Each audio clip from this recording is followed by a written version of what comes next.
Thank you guys for coming out and taking time to do this. I know it's mandatory, but we're gonna have a lot of fun. We're gonna split it into 2 sessions. This morning session will be about an hour, and then we're gonna split up into 2 groups. And half of you are gonna go out with Curtis.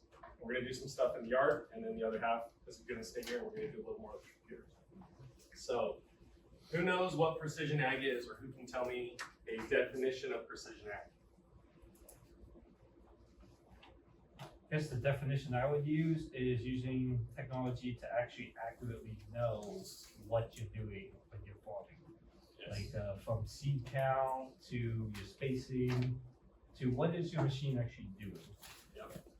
So precision ag is being able to do all of those things by leveraging technology to help farmers reduce input costs, increase yields, or make their lives easier. If we can't do 3 things, save a farmer money, make them money, or make their life easier, then we need to reevaluate our strategy. So for John Deere Precision Ag, there's 4 basic requirements. It's a John Deere display, John Deere receiver, JD Link modem, and connection into John Deere Operations Center. Who has Operations Center or seen Operations Center on their computer? I should see a lot more hands in there. Who has Operations Center on their phone? Okay, we're missing a couple. We're going to get that fixed.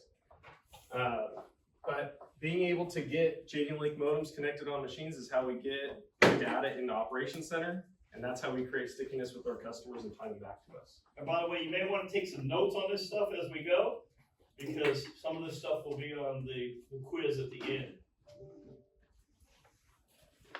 So Curtis, he's our new precision ag guy up in Tulare County area. He works out of our Dueno store. If you haven't met him, I know a lot of us have seen him. He's been here for about 6 months now. Actually, just over 6 months. Curtis has done so many installs with JD Link in the last 4 months, probably. It's covered an array of equipment. So as you can see, I don't know, Curtis, you want to hint on any of this? So you can see we've done a lot of equipment installs. JD Link modems can go on anything with battery. It does not have to be a John Deere tractor. We've done our CCE equipment, we've done gators, we've done orchard calves, done our Gus machines, we've done semi trucks for customers, which actually pull a lot of data into Operations Center, which is nice for them to see. Harlows, Eddie, every Harlow that comes in, Eddie gets connected with JD Link because he knows that it brings value to his customers. And we can also do a lot of our almond harvest equipment. And Curtis did several of those right before almond harvest. So we'll want to talk about those with our customers in preparation for next year. So if you don't have Operations Center mobile downloaded on your phone, go ahead and scan the QR code. Pull out your phone and scan it, download it.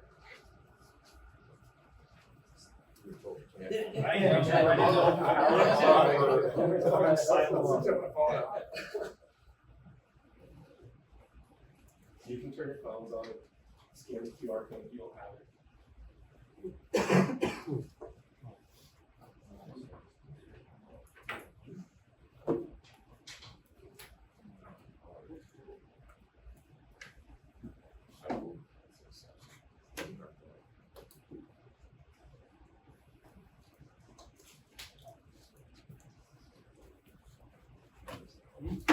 Or you can search Operations Center.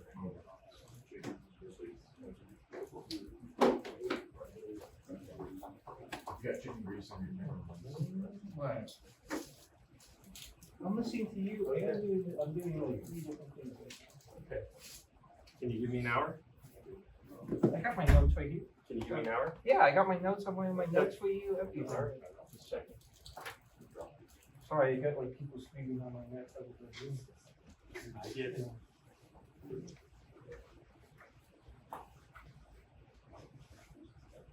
We're all downloaded? Yeah. Okay.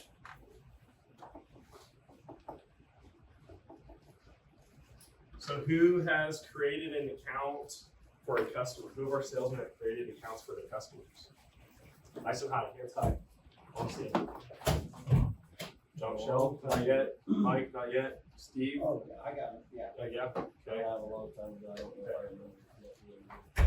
So for all of our salesmen, I did send out last year or beginning of this year our little PowerPoint on how to create an Operations Center account for your customers.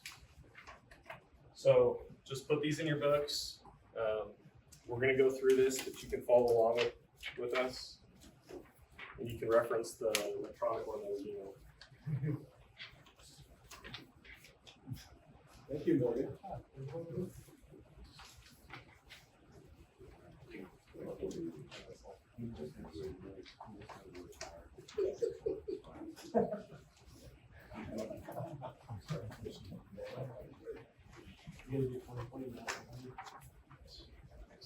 I got a bunch of different ones.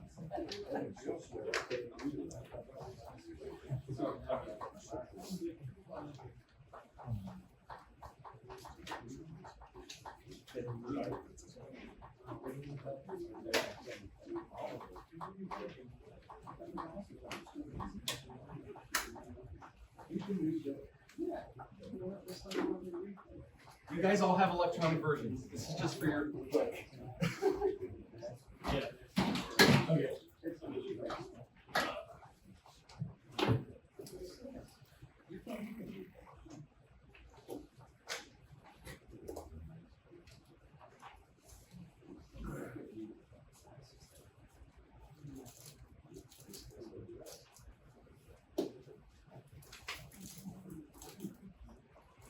Okay, so we're just gonna quickly go through this, how to create an Op Center account.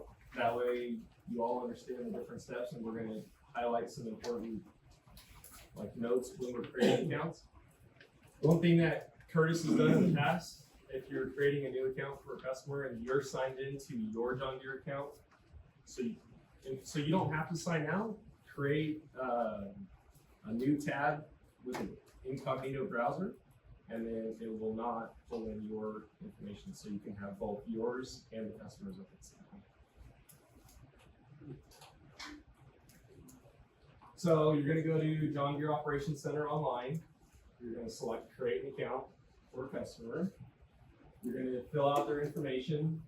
All of these are drop-down menus, which you're gonna choose what best describes the category for your customer. Usually we do agriculture and farmer producer. There are new categories coming out from Deere for high value crops, tree growers. You can select those. All that is doing is populating the database for Deere so they understand how many customers and what type they have. And then some of the choices will change the way Operations Center looks based on location. If they're an ag service provider, they're going to have different options in there. So if you're creating an account for a customer, once you fill out that first page and you put in their email address as their username, it's going to send your customer a code. So you need to be prepared to call them to get the 6-digit access code from them to punch in here. That way you can finish completing your account. It's just making sure that the email is going to the right place. And then you're going to fill out all of your customer information, name, phone number, address, location. You're going to create them a password. I like to use a dummy password for customers. That way it's always the same when I'm creating them. I can easily remember it, and they can always change their password once it's created and they log in. And then you're going to put in their company name, and you can use these boxes will be defaulted blank right here, whether it's for a personal or commercial business. Just leaving turned off this one. And you're gonna have to accept the terms and conditions, and then you're gonna select what equipment they have. When you get to this page, check at the very bottom and select add equipment later. It'll just simplify the account creation process, because what will happen when Curtis or I install JD Link codes, those tractor serial numbers are already loaded in the John Deere system, and they're sitting in our dealer account. So if we add serial numbers for the customers on this page, it's going to throw error codes because the serial numbers already exist in the system. So just select add equipment later, and then we will transfer machines into customers' accounts. And then you're going to have to select to activate JD Link. autofill the John Deere dealer closest to that customer by address. So for our Tulare County customers, we want to make sure we go in here and change it back to Kern Machinery because it will default to Lawrence, or as we get further, it'll default to Fresno. So we want to make sure we change it back to us and not partnering with another dealer. And then you can select enable data share. And this is gonna let their account tie in with us so we can see their account, we can help manage it with them and transfer machines into their account. And once the account's created, you're just gonna press done. And the last thing to do, it's gonna take you into Operations Center as if you were the customer, not you as a dealer. But we wanna make sure we increase our dealer permission levels. That way we can help them the best. So if they need to change equipment names, we can help them with that. If they need to add employees into their account so they can see their machines, we can help them with that.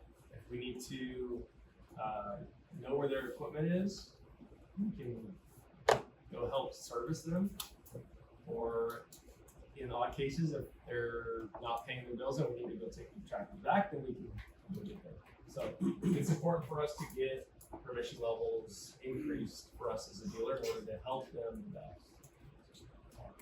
To do that in Op Center, you're going to go to the drop down menu for setup. You're going to go to team there at the bottom. Under team, if the customer was going to add another staff member to their account, they can do that under the staff member tab. But because we're a dealer partnered with them, we're going to go to the dealer tab.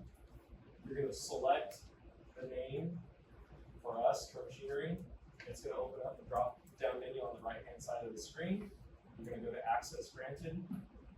You're going to press, there'll be an edit button on the bottom. You're going to press edit and you're going to give us access to all these categories with these numbers as permission levels. And that's going to allow us the maximum permission to their account so we can help them the best. Customers can go in here and change this at any time. It's just, it helps us help them.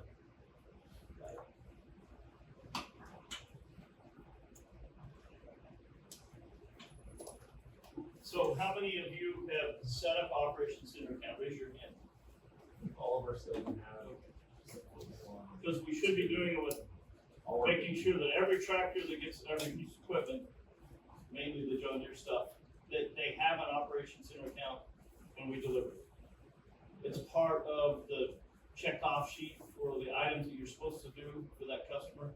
So just keep making sure that it gets done. We get graded by John Deere on this. And we'll tie it to our location or to our company. So if you're not comfortable creating an Operations Center account with your customer or for your customer, that's where Curtis and I can help step in. So if we need to do ride-alongs, those would be part of our ride-along plans and knowing what customers want to target to help create accounts. There's like 600 machines or something crazy that customers cannot see right now because they don't have accounts. So we need to work on getting those accounts created for them. And if you deliver a tractor and the customer does not have an account, that's when we need to set them up with an account. Morgan, so whenever, like, we've already set up the account and we sell them another piece of equipment, how are you supposed to know to set that equipment up in their organization? Are we supposed to email them in that? Yeah, if you email me or Curtis, we'll transfer them to the account for you. And that way we know. Yeah, because we don't know when everything gets sold. I don't give a list of that. For Sanders, right? And then they also have the dairy up north, that's kind of managed separately. Yep. So Juan can see the tractors on the dairy. If I was able to make one for like Jim, would he be able to see the same tractor, or can it only go to one or the other? Yeah, so if you have a customer who has multiple organizations, we can create multiple accounts for them, one for each org. So that way people on the dairy can only see the dairy tractors, people on the farm can only see the farm tractors. If you want them to be able to see both, then we can connect the two accounts together. So people can still see both accounts, but they're still being run separate in order to keep the tractor separate. So we can do that. If you do that, does it have to be like does Jim have to look at like everything in the constant? You would- Or like can you can only look at like. You can look at one or the other, or you can look at both together. Yep. You can toggle on. And how parts ties into this in the future, when they come in there, they're gonna want you to get into their account. That's the way it's designed, so you can see what tractors they have too. So when they come in here without that serial number and those things that they come in for, that you would have access to that stuff too. This isn't just a sales department play, it's parts, sales, and service. So it's, and that's the way they're pushing it, and they're pushing it hard that way. So I get asked this question a lot. What does John Deere do with all this information? Okay, so we get asked that a lot. So the biggest sell point on these JD Link modems is one-time upfront cost, no recurring yearlies, no recurring monthly subscriptions or anything for that. Any customer will say, like I said, why is this so cheap, or why is there no yearly renewal? What is Deere getting out of it? Deere wants all of the tractor data, all the machine data. They don't care where you're at, they don't care about your location, they want to know the machine data. Because that ties into expert alerts through the service department, so they can start using AI to predict failures on machines by saying across the country, 5 MLs of this category and this year are seeing X failure at 2,000 hours. 100 hours prior to that, we're going to send an expert alert. So you as a dealer can communicate with your customer to say, if you change out this part, you could save yourself downtime, or you can save yourself a more costly repair if you wait. That's what your wants on that. They want to make their tractors better. Isn't that only one thing we're doing with the label? That's what I know. Also, we want to get them hooked on precision ag stuff. Yes, this is This the is the entry gateway. point. This is And I would say, I'll Okay, add it's- on that, this is the red because pill. I've been to some of these precision meetings, they don't sell the data. For customers who are worried about that, they're not selling the data, they're keeping it internally. Morgan, what does it cost to get that program? Okay, so JD Link modems originally are $500 a unit per tractor, and that's just for the hardware. Deere's been running a program for the whole year that we're $300 for the modem, so they're $200 off.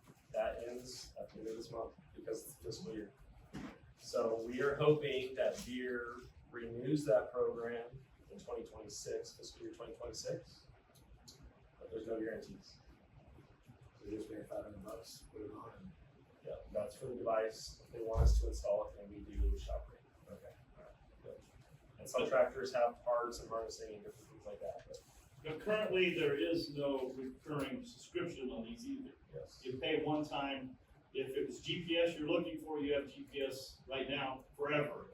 I know everything can change, but it's not even like the razors that we put on ours. Our units, we pay every year for that, that you don't have to pay every year for this. You pay one time for it. So like Kurt said, this is the gate, this is the John Deere Yeah. gateway drug. So I think that they run on like AT&T towers, and Yes. John Deere pays like per packet of data.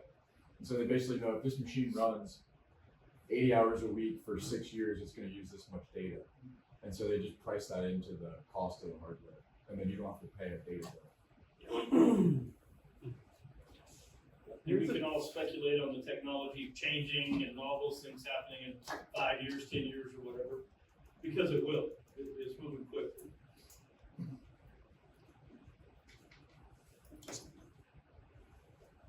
For the account setup, it's definitely easiest to do in person. Bring your laptop and open an incognito window, like Morgan said. You can do it remotely if you have to. And then you can, fill out the customer information from Aspen or whatever. You just get the code. But it's definitely easiest just to bring your laptop and do it on the tailgate together. So you can just have them, type everything in. Here's a question for Morgan and little Morgan. I've had a lot of problems with harnesses, like on the Harlows. What's the warranty? Because So Deere's warranty. when you repair it, then you send my unit a bill again or whatever So we do 1 year warranty on the parts. on, the yeah, so it'd be on everything, it's 1 year warranty. On the Harlows, the first Harlows we did, there were some problems on the harnessing coming from Deere, where the fuse terminal that's in there was getting corroded. So Curtis actually had a fix for that. Okay. So we order additional parts to fix John Deere's harness to make it a waterproof fuse connector now instead of just installing Deere's harness. So we do make it better. So we haven't had any problems with the new ones. Yep, and that's been going for 6 months.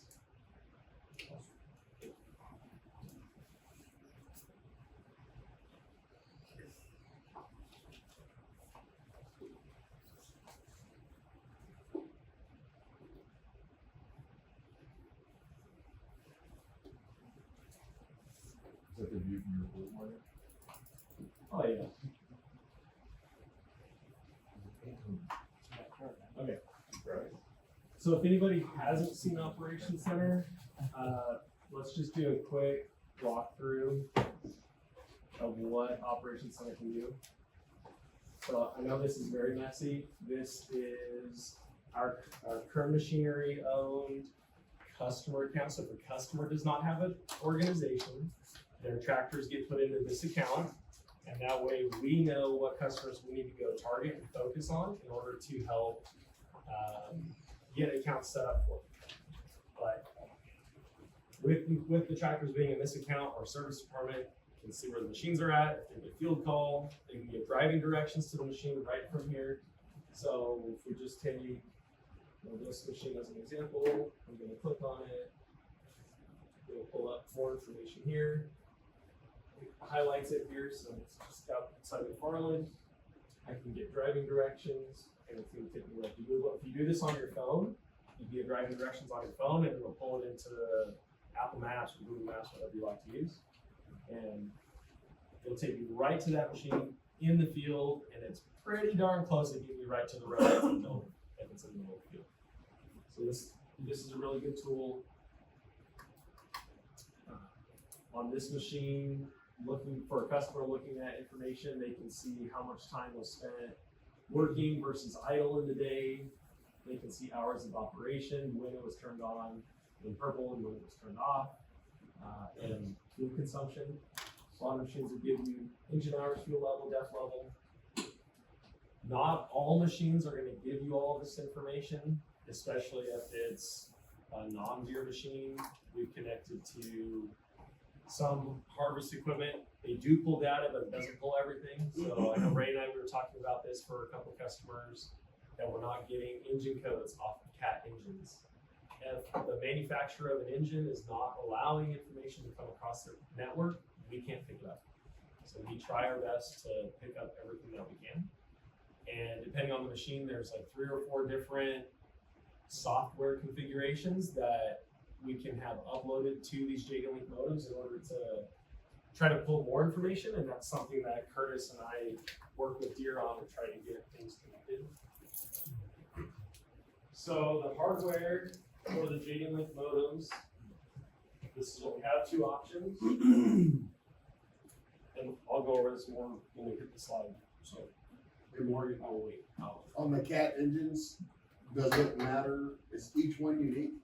Or is it just what they allow and they don't? So CAT is like the oddball on all these engines because their connector that we plug into is a CAT specific. So Cummins engines, Deere engines, they plug directly into each other. When we plug into CAT, we actually have to move all the pins around on the connectors because CAT does not follow industry standard. So I think all the CAT machines are probably very similar to the same. So you put it on their oldest V suite, we're not getting any diagnostics. If you put it on their newest one, would any of that change? I don't know. Maybe we should try that. Yep. We have to try those things and see what happens. Let's see. For customers who really use the account, we can create field boundaries. That's what all these pink lines are for. They can start documenting work like tillage, planting data, spray applications, and harvest. We don't have a lot of customers that are doing that right now. There are very few that are using the program to use it as their operation center where they're tracking every pass that they do.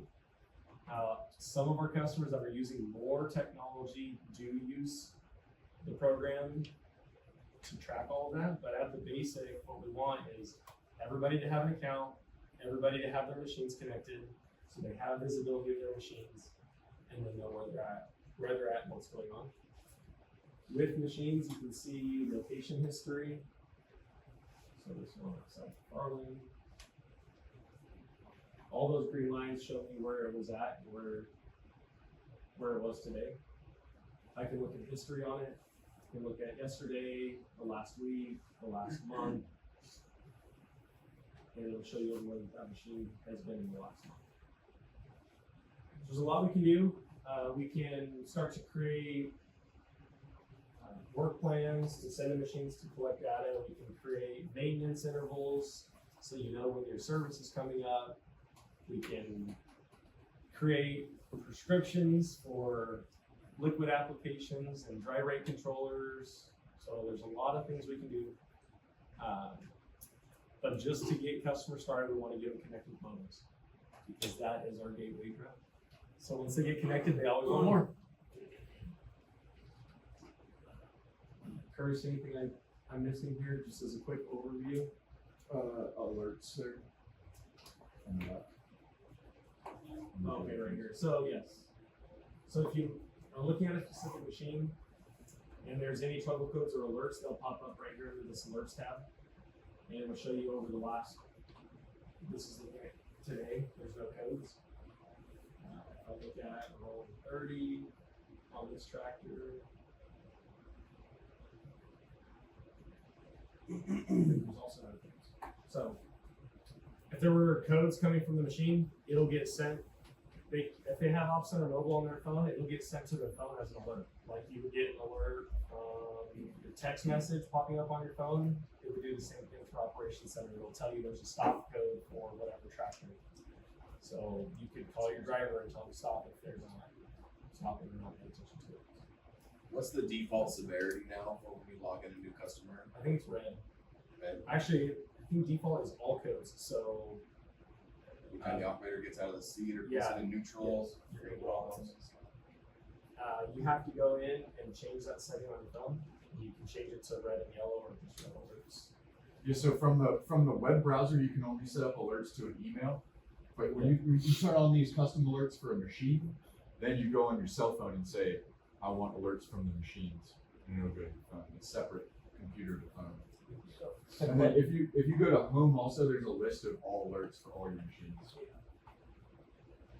So to clarify on that, the web page doesn't have as much functionality as the phone app. So the web base has more functionality than your phone app. The two programs are very identical in their operations. So if you're using it on the phone or you're using it on the computer, you're going to be able to transition very easily. Just for alerts, it's easier to get those on your phone. We can still set them up on the computer. It's just everybody has a phone at one time, so that's why it's being pushed there. could you go through the basic accounts real quick? Sometimes it's hard. You're pulling on the side of the road to switch from customer account to Yes. rental to assets. You're trying to find a tractor. Yep. So that was good. That's what we were going to cover also. On your phone, it is more difficult to find tractors because you can only look at a single customer account at a time. So finding tractors for customers is easiest on your computer. Right now we're looking at the My Customer account. To switch between the customers, you're going to go to the drop-down menu on the customer name. And you can see, okay, let me get back to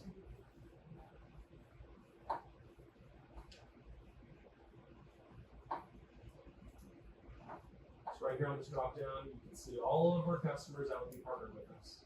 There's 280 partners, I think, right now. So if you want to look at a specific person, you can type it in here. So one customer I didn't do a lot with, McDuffin. This account's right there. I can click on it and see exactly what they're doing.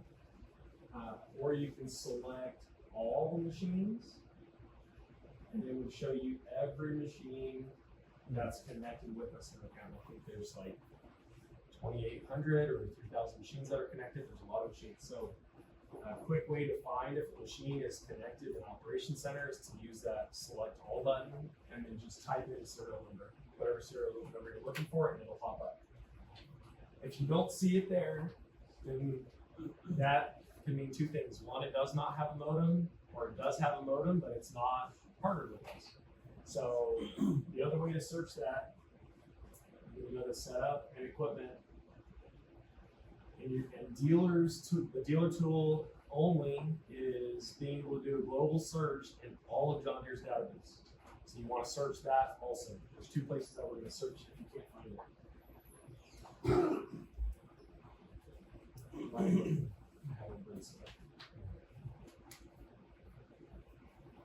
it. Being able to do a global search will let you search all of Deere's database, and it'll tell you whose account it belongs to if it's connected. And then we can try to make contact with them, or we can request a transfer for the tractor into our account if we know that a customer bought a tractor from back east somewhere. So if you need us to track one down, we need the whole serial number. Yes. Can a tractor be assigned to different dealerships? It can only, a single tractor can be at a single organization.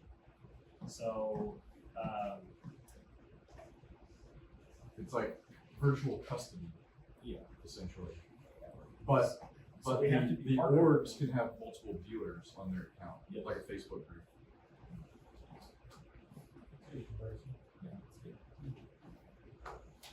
Okay. So now that we're under the equipment tab, we're going to use this global search button right here. You can type in the full serial number, and then it will tell you what dealer or what customer has control of that. Let's just try this one.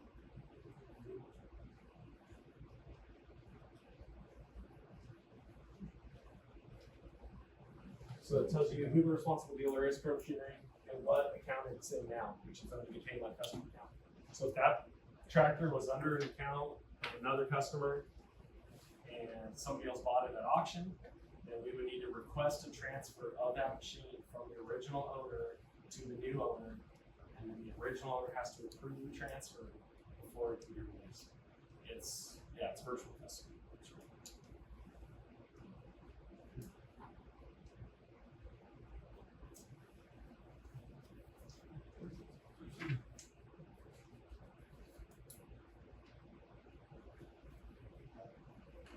Any other questions on Op Center? So Morgan, for instance, we're out of an account, and they have 5 John Deere tractors, and they only bought one of them from us. We should still be putting their information into the system, so when they come in, we can do parts and service, and we can set them on service intervals, and do those things. They don't have to buy the tractor from us, for us to make sure that we're putting them in the system, so that we can sell parts and service for them. That's really important. And what we used to do was manually track all this stuff in a book of business, write all these things down. But if you have this, if you go buy the tractor, make sure that it's in our system. Don't just walk by it, get the information for it so that we can set up service intervals and talk to them about parts and do other things. It's a database for us too. So it's important that if they own it, we put it in the system. So if the customer has an Op Center account, and the tractor's serial number is listed in their Op Center account, maybe they don't have a modem, but it's at least in their account, they can actually go in here and look up parts books that are tied to that serial number. They can come into the store and know what they're looking for. I'm not the best at finding that at the time, but if you go to their equipment page, you select the machine, pulls up this window on the side, go to support.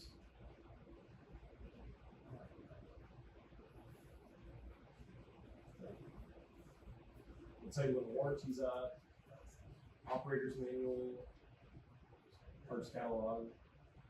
And I don't remember if this takes you to, yeah, there it is. So we'll search their serial number and they can look at, we can look at all those diagrams very similar to what we can at Kern. And we can search by group. If you think that's helpful for your customers. for parts counter. Question for parks, are we gonna be, or have an option to go in there and input customers' units into Op Center? We can do So that. if they came in and their serial number is in the system. Yep. So the tractor's not, it's not in my, customer. Portal. Are we gonna be able to go there, access that information, and put it for them? We can. We probably need to discuss outside of this group of how we want to do that, and do another training for parts on how to add equipment and do this more in depth. Because wouldn't that help populate that system? It would. Really good idea. That is a great idea. Chuck asked me to ask it. We'll talk about it. Yeah, let's talk about it again. Well, Morgan, a majority of those tractors probably don't have modems though as well, so that's a good time to try to get the modems put Yes. with that customer. Yeah. If they're not in our system, they probably just don't have a modem. You're right, it's the cart and the horse. Yes. I mean, as long as we start talking to them about those tractors, then we can start doing things to those tractors. You're right, Ray, it's perfect. We wanna know every piece of equipment that everybody has around here, so we can provide them the services for those units. And this is a lot better than doing the hand tracking. About 10 years ago, we started hand tracking this stuff. We're going to the customers and writing down all the serial numbers and all those things, kind of fell off the wayside. This is a lot better way of doing it, because this database is permanent, not on a piece of paper somewhere. So it's a really good system. And from the park side, there's probably a little bit more to it than just the standard $300 modem and install, right? If it's an older tractor, there could be some other cost incurred. Yeah, sometimes.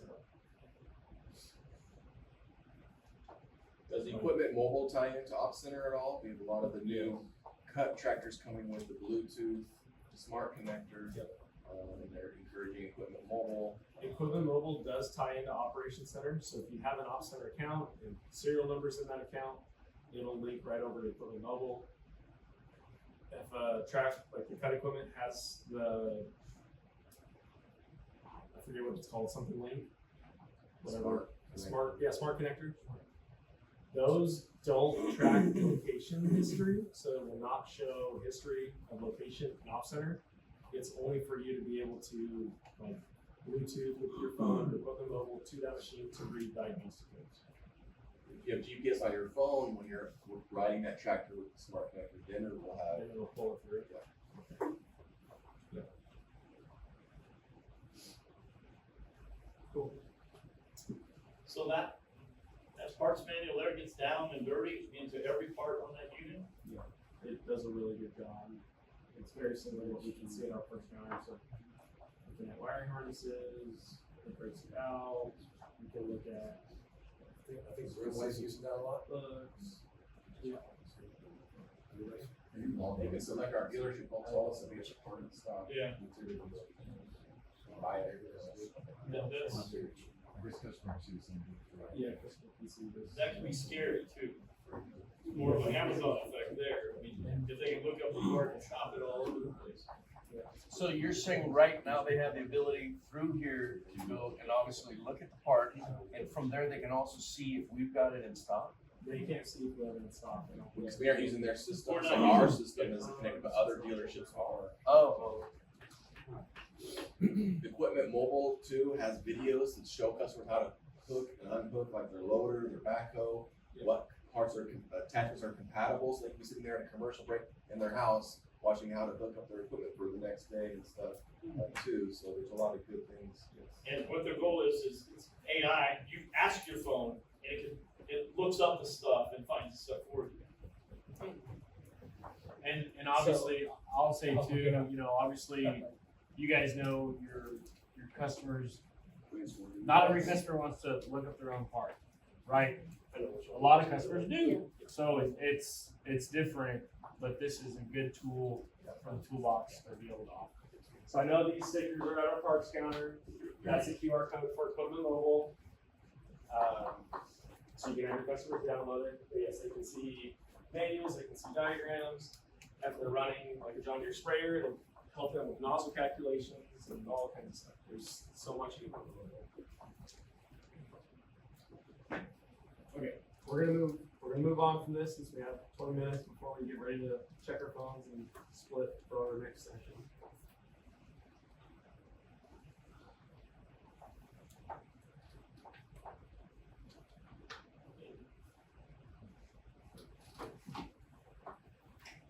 We all have our app downloaded. Talking about JD Link modems and how we get those machines into Op Center. These are the two modems that we have.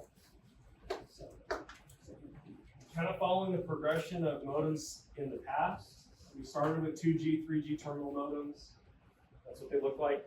When the cell companies took down their 3G towers, everybody needed to switch to MTGs because these 3G modems no longer worked. So we had to upgrade customers. At the time, 8 years ago, I think there was an upgrade program for this. So we helped customers with upgrading modems. Now if a 2G or 3G modem comes into the shop is having conversations with the customer, asking them if they want to upgrade and the benefit of upgrading. So I know our service department here has done probably more than 30 modem upgrades in the last year because they're just having a conversation with their customers. So that's been a great resource for us. Now we're on to the M&R modems. This is the R modem. This is our M modem. This is more of our universal install. The difference between the two, the R modem has an external antenna that we have to install outside the cab. Usually it's outside the cab.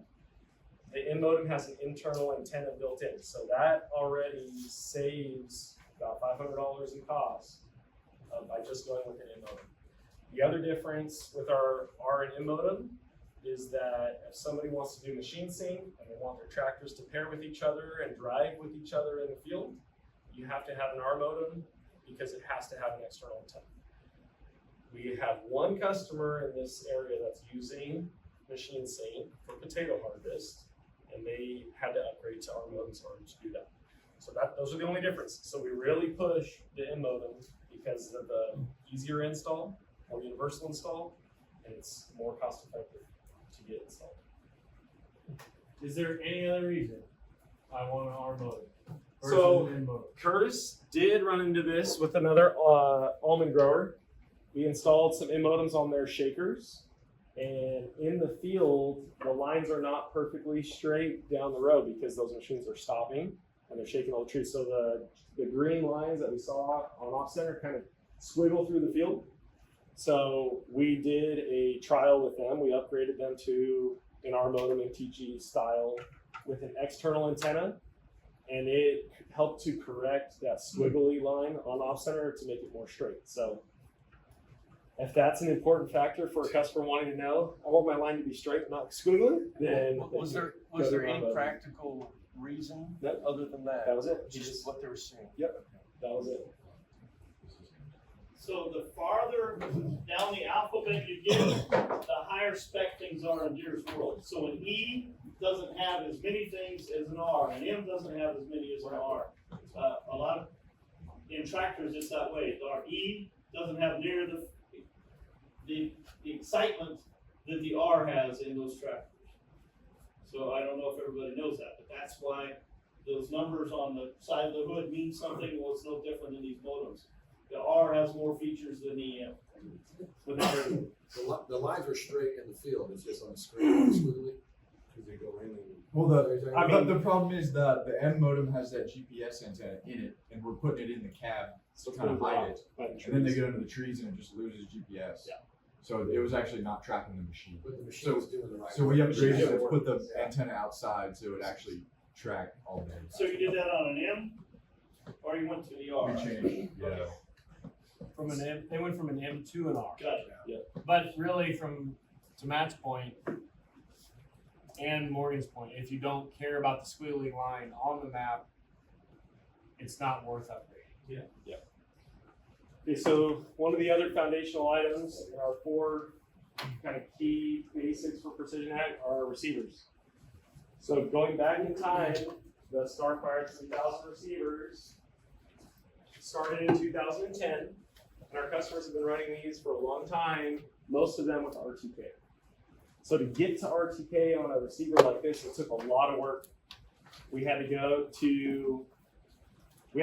an SF2 ready activation, which is about $4,000, an RTK ready activation, another $4,000, and an external RTK antenna, which is about $1,500. So overall, the customers are at about $13,500 to have RTK accuracy, high level accuracy within sub-inch accuracy. And that was the same on the Starfire 6000s, which started in 2016.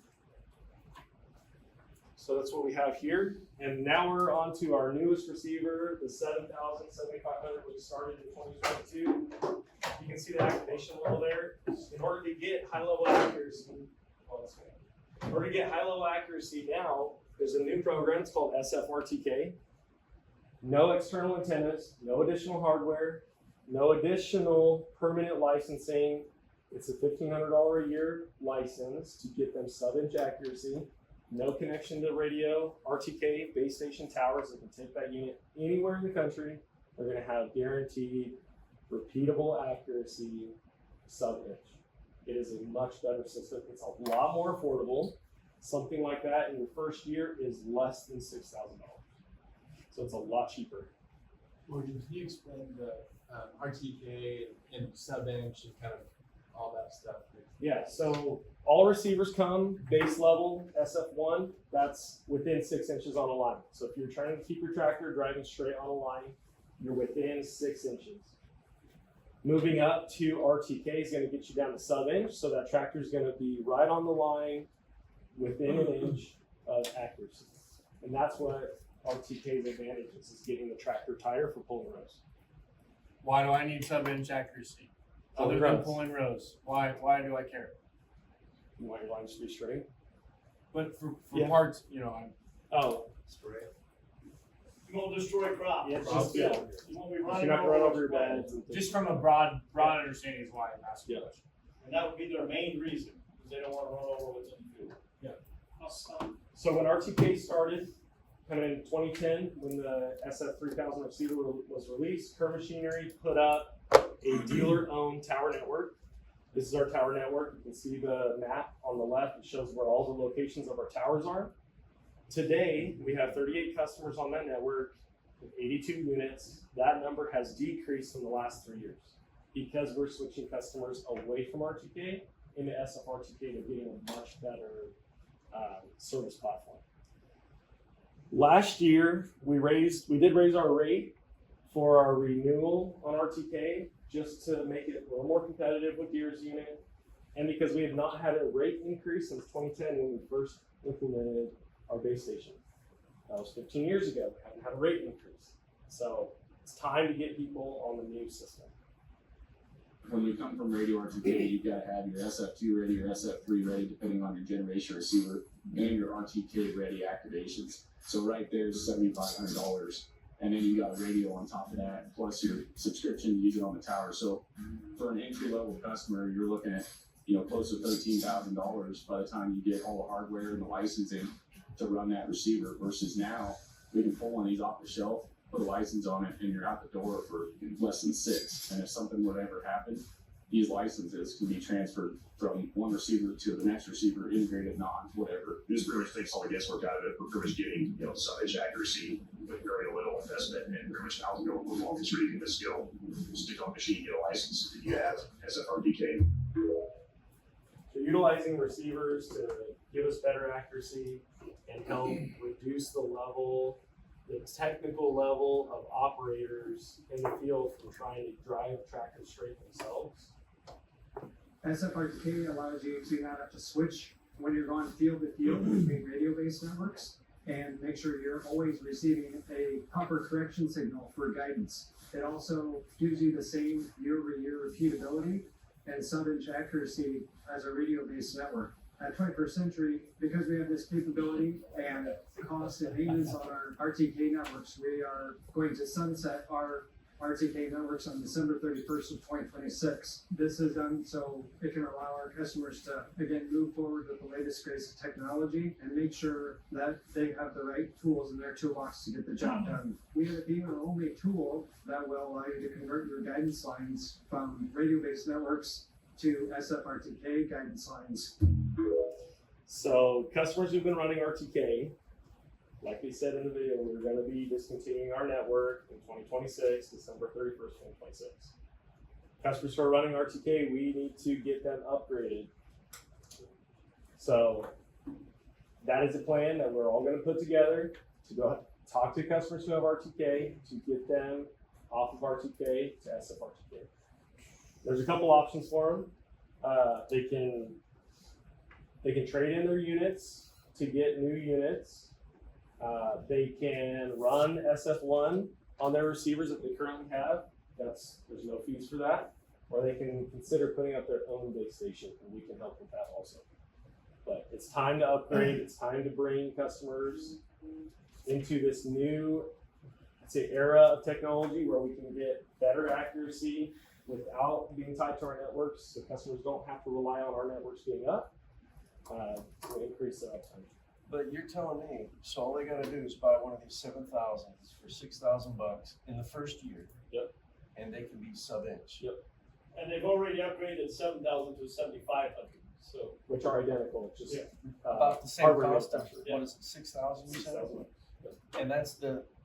But they can have a yearly subscription. for Right, each on top of receiver. that, so the next year, so they'll pay 6,000 the first year, the next year there's gonna be an annual subscription on that specific receiver. If they've got 30 tractors with 30 receivers, they'll have 30 30 subscriptions. licenses. Yeah. Licenses or subscription, annual fee, correct? That's right. But they'll be sub-inch. What's the annual fee? It's $1,500. 1,500 each year. Each year. And Hang on, Ray's got a question. So Morgan, does Deere or Kern Machinery have an answer to the customer who has fatigue with this stuff, right? So you showed the modes. In 4 years, we went from the 2 and 3 to where we are now. Yep. Those used to be $1,800 about. Now we're at $300, but we're making them change in 4 years. Now you have this SFRTK 7,000. So on the modem side, all the modems that were older they still work, they still do everything the same. The only upgrades we're doing here are on the receiver side. We're not telling customers to have an MTV that they need to get a new modem. Okay, I thought you said the shop here was switching those out. 2G and 3G terminals that don't work anymore, we are upgrading if the customer wants to upgrade those. But those are fairly old. Those don't work at all anymore. But we were putting those on 4 years ago. Yes. So that's what I'm that's a lot longer than 4 years ago. No, we were That's running probably TTE. 8 years. 4 years ago, Yeah. okay. It's different. So then going to the receivers now, Yep. so the customers are saying, I just paid $14,500 for my Starfire 6,000 because my 3,000 wasn't working right, or I was getting SF2 on my own. Now they paid $14,500, now 2 years, 3 years, 4 years later, we're telling them we go to 7,000 and now it's 7,500 and pay 6,000. When their complaint was they weren't even getting the annual subscription that they were paying for with the tower service because our towers weren't providing the. That's why we're Yes, going we have for the it. tower Our own now. tower network. First of all. I understand. Second of all, my cell phone, they shut it off and went 5G. I mean, so customers are kind of used to these things happening. Technology ages out. So what you do is you go in there and show them the schedule of how it paid for itself. We don't have a choice. Because So we when they will shut have this 3 stuff options for those customers. I actually have customers who paid all that money and then within 8 months, off, yeah. their technology wasn't So working. those will one off and we'll find a way to make it That's palatable. what I was for asking. us. So we're not just gonna slam the door, that's why we're telling everybody more than a year ahead of time. For those customers that you're gonna have a problem with, let's design a plan and make it work for them. But over It's the not last just 2 gonna slam the door on years, anybody. since SFRTK's been out, every time that we've loaded the tractor or you guys have talked to me about it, I have pushed SFRTK. For sure. So And So- can you touch base on that 6,000 in particular? 3,000, different story, you know. Yes. But the 6,000 for the trade-in program, can you touch on that? Because I think that Johnny, let's get John's question first. What satellites is this running off of for SFRTK? Okay, so SFRTK, so RTK was running on 2 satellite constellations. SFRTK runs on 4 satellite constellations. So you're more than double the satellites that you're connecting to. So you're connecting to more satellites to get better accuracy, which is why we can get rid of the towers. And I don't know exact constellations. It's like GLONASS, Vodao, GPS, and one other one. But it's networks across the country. So John Deere has their own hardware in space now. And basically, instead of us having our radio towers that are base stations, John Deere has Starfire 7000s all across the country that are tracking satellites, sending the correction to the satellite. And so our tractors are getting corrected signal directly from the satellite. So they've got a lot of infrastructure invested in this sort of, they're taking the towers away from us so we don't have to do that. But, and you don't need radio. So And by the way, it's they not going warned away. us that they're gonna shut down our tower network anyway. So we're And shutting then our, they pulled it back because they wanted to sell everything they had. So we're shutting our tower down in a year. It gives us a year's worth of time to communicate with our customers, what our options are for upgrade. I know a lot of our customers that are on the network, on Black Willow customers. So I will be spending a lot of time out there with you guys to help get these customers transition over. But we will make a plan. I know, Ray, a couple of customers just bought receivers 2 or 3 years ago. Yes, those are going to be more difficult cases. Some of your customers, we've already done upgrades because they're not getting. I think we're doing a good job on our end, but is Deere offering any rebate, trade-in, anything on any of this? that's why they tried to warn us way ahead of time. They literally told us at the summit, it's your problem, y'all. All the trade-ins that So, we're going to do that's why are we're having this on on us. YouTube. Yes. Does this apply to tractors only, or is it going to apply to other John Deere branches like this? I don't think it's going to be a dust thing. That's the second thing. It's John. Like 4 years ago, going with Trembush, allegedly the military like blocked all the Russian satellites. Apparently something happened, and like messed everyone's like no one had GPS. I'm pretty sure we're not running Russian satellites. That's why I'm asking. There are 4 constellations. I can look at them. There's 2 U.S. constellations we run. We run a Europe constellation, and there's 1 other. I don't know who's it. I'm dead serious. They blocked it. Like no one had GPS because they blocked that. It was like part of the thing, so it couldn't like I can correct. tell you, when ours originally came out, it had. That's exactly what he started. I don't know what it is today. Let's go target your customers that you know are running on Trembush and let's get it converted over. We'll see you guys in auto farm out there still. Morgan, I have a question. Go ahead. On the modem side, what would be the reason for you to want to switch into J2 and then? So customers who have NTGs did not need that. Those NTGs are still working. When John Deere built the R modem, it's just a replacement. It's being sold in its place of the NTG. NTG still works. It's the 2G, 3G terminals that are back. The M modem was very inexpensive. That was the whole design. That's why they built 2 of them, because it's less expensive than what we were doing with the NTG before. It was a cost savings to get that. It's still functional today. Absolutely, yes. Just the one that was 2G or whatever is the only thing that's been killed off. So is this 7,500, and if they start making us do this or whatever, say somebody 2 years from now buys a 5130 ml with a John Deere cab, and they offer autonomy, and we're selling it, and we put the 7,500 on there, which probably will be a requirement, right? And is this, and then you've got to buy the kit with all the sensors and all this. So is this the receiver that's going to tie into the autonomy portion? Yes, John Deere's using the 7,000, 7,500, the 7,500 going forward for autonomy. So it is the receiver Deere's focusing on, which is why we're going to get rid of it right now, because we know that this is the receiver Deere's. And all these receivers can go to any different tractor within the fleet? They're plug and play, just like the 6000s? So in theory, I'm asking you, if they got 30 tractors and they run receivers and it's $1,500, actually if you only need 10 of them run receivers, or they can move them, they really need really 10. Just like for this session, we're just going to go over kind of all the different precision ag products that we have, and some of them we're going to talk about where we can find parts, We're gonna talk about some selling points with them. If you guys have questions on any of these, ask while we're going through them. It's just more informative than anything really. Wait, sales. Who knows sales manual? We all know sales manual. Yeah. Who knows how to find precision ag equipment in sales manual? Or parts also know sales manual? Yes? Okay. We know how to find precision ag things in sales manual? Yeah. Yes? Yes? Anybody is a no? Turn up. Okay, we're gonna go over it. Okay.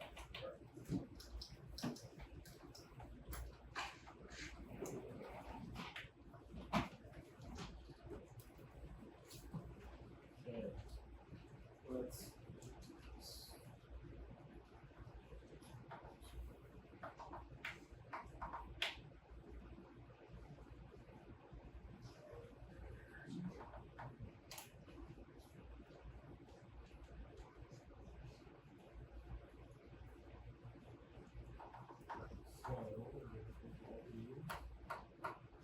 You go to your dealer path. You're going to search for sales manual. It's right there at the top. Well, to be fair, you. You gotta do it preloaded. I have it up as my favorite. Okay, that's what I'm. Yeah, can you share that? Search right here. Yeah, under search dealer path at the top for sales manual.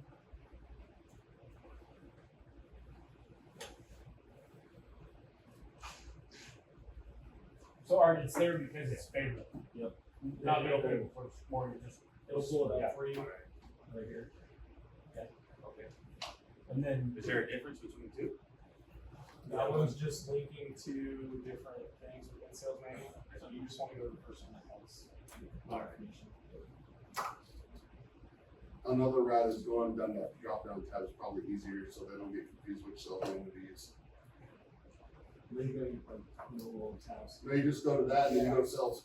Even if it's not in your favorites, you just click on it. Yeah, just click that, go to sales, Sales. and then find sales manual right there. Or if nothing else, just call me and I'll leave it in my favorites. Cause I already got it in my favorites. And I'll just send it to you. So once you open sales manual, right down here at the bottom is precision ag. But here you in sales manual you can see tractors, tools equipment, sprayers, precision ag right here. And then in precision ag you can see all the different things we talked about: displays, receivers, connectivity is for getting link modems, guidance and automation.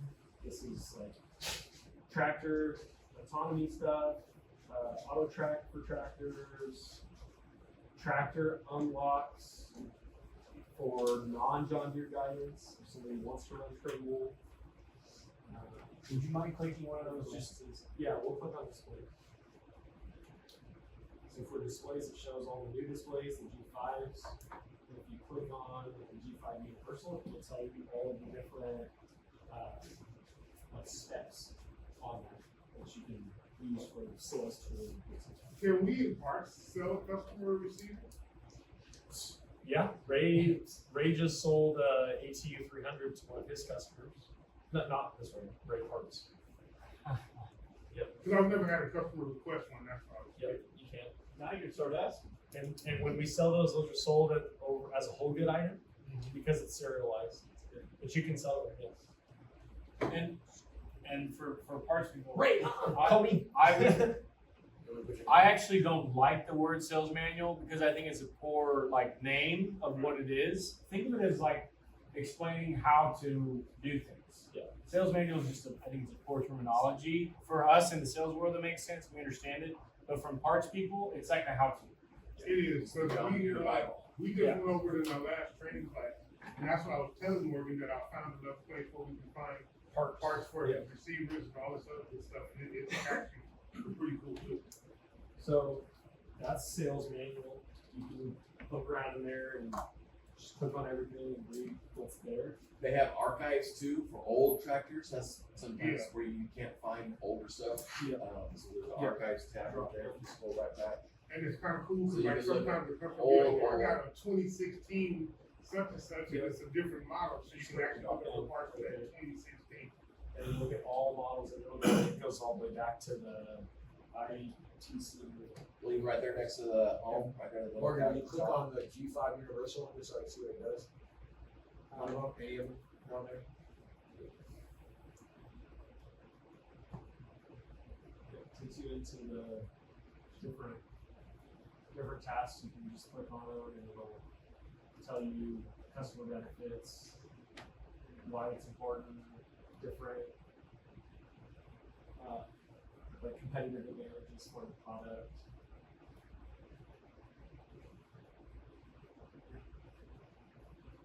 I tried to click on that. All of the models and We also showed you how to hook them up and stuff like that as well. it's now that It's just kind of benefits and details. yeah, benefits, details. There's easy access. And they'll go back. It's all the oldest one that's in here. Okay, so that's sales manual. Who knows Parts Advisor? All right. So who knows how to find AMS equipment in Parts Advisor? What? Who knows how to find Precision Ag parts in Parts Advisor? Am I good at it? Yes. We're gonna go through it. He's gonna stay here. Let's see. For me, Parts Advisor, I have it saved as my favorite. Which it should be for everybody.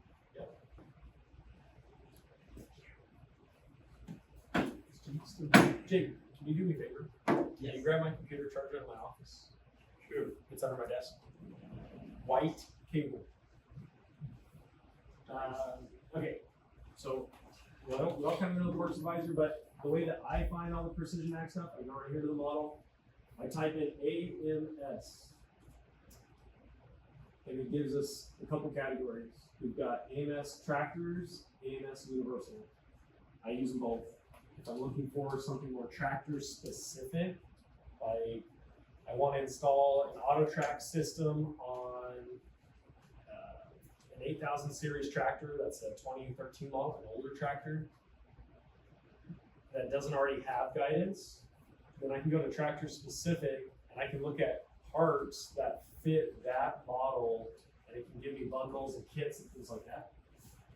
If I click on universal, it's more of just kind of like all AMS parts that would fit just about anything and everything. Doing a lot of the AMS stuff can be kind of tricky because there's not really a cut and dry playbook that says exactly how you need to install AMS equipment or exactly what harnesses you need to make things happen. It's very much of looking through Parts Advisor and knowing, okay, I'm trying to do a rate control application. What harnesses are there, my options to select. Main harness and then your secondary harness. And so it's just kind of finding some of those. But if we're looking at, let's say, displays, I need a display bracket, for example, for my tractor. I would scroll down here, I would pick a display, so let's do the G5 Plus Universal. And it gives me a bracket option, gives me some harnessing options. So this is where we can find a lot of those AMS parts. Receivers, I know we're not doing RTK anymore, but this is where we can find all of our RTK parts and things like that from what we used to do. So one of the things that would break a lot with, or fail a lot with RTK is the black antenna up here. They would just get sun faded and they'll crack and they'll fall over, and then customers don't get RTK service. So this is a part item in Parts Advisor. That's where you can find it here. So if customers are coming in looking for specific AMS parts, you can find them right there. Those are pricey antennas. Huh? Those are pricey antennas. Yes, they are. Yeah, they're not cheap. And if you need help with anything for parts, for customers, parts counter, you can call me. I'm happy to help find some of these and help guide you through finding those. That way you learn also. Quick question. Yes. How many people in here know what our tower network is? Like where it's located? What do you mean? No, I mean what it really is. I don't mean the salespeople, I'm talking about the Yeah. parts people. Do you even know what our tower Yeah, network is? it's the collection signal, cause you need to collect. No, for the I'm time talking that- about how they're set up, what we do. Oh. Give them a quick, Okay, so yeah, our towers, they have a John Deere receiver like this that's tied into harnessing that powers the system. It has an external antenna that goes way up on top of the tower to get the maximum reach in the sky because RTK is all line of sight. So the tractor has to have an antenna and it connects to our tower, and the two of them line of sight communicate. If something gets in the way and blocks that signal, then you don't get RTK. So the target building that's offset standard is a huge blocker for customers that farm east of that, from the tower 4 that's way out there. so our tower network simply is a receiver placed somewhere that we put it as high as we can so they can get a signal some places. I know that when we start talking about our tower network, if nobody's ever explained to you what it is and how many of those towers we have out there. 5 now? towers. We have 5. So we set them up, we gotta power them. And When they go down, we have to run out and fix them. And by the way, now they can get it through GPS. It's a lot more reliable, a lot better, because you don't have to have that line of sight, all of those things. That literally that base station that you see behind you there is what a tower network is, set up on a tower somewhere with power to it, just in case. And we pay service fees to the locations that our towers are placed on. It's one of the other reasons we want to get rid of our tower network is because there is cost for us to run that network. And with us having less and less customers on our network every year, because we are switching to the new system, it's not as cost effective for us to have the tower network anymore to support those customers that are running. And so far, how many failures have you had with the 7500s? None. That's the whole point. Yep. And That's been in with our tower network, it's, I won't say constant, but the failures happen. If probably 4 times a year. If the power goes out at the tower where we have it, if they have a power shortage or something, the people can't run their tractors. Yes. So because they can't they can't run the lines they're looking to run. So that's why we want to switch away from this. It's really not even about money. It's about quality of service. It's very similar to like those outlying area internet towers, right? Where you, depending where you're at, you can connect to it and get service. So because we're going to one of the towers, that means we're going to one of the base stations as well. In a year, yeah. Right? So no reason to push a base station with anybody right now at all. So we will talk about a bit more of this later. I don't want to get into it. Oh, okay. But in terms of like options for customers, an option for a customer could be that they put up their own base and they can run their own system. And when it goes down, they're responsible for it. And if they want us to service it, we'll service it for them, and it will be at shop rate. What is their base station talking to? To their trackers. So Well, where are basically, they they would be putting a base station up on their property and replacing it with our tower. Gotcha. To be their own tower network. It'd be their own tower. So real quick on the fees, if they decide to do that, are they responsible paying for fees towards somebody else?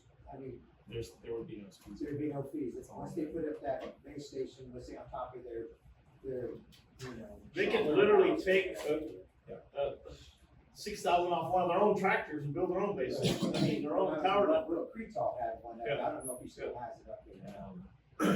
So that would be an option for some of them that have bought a bunch of 6,000s that don't want to get rid of them yet, but then it becomes their responsibility to keep that network up, not Kern Machinery's.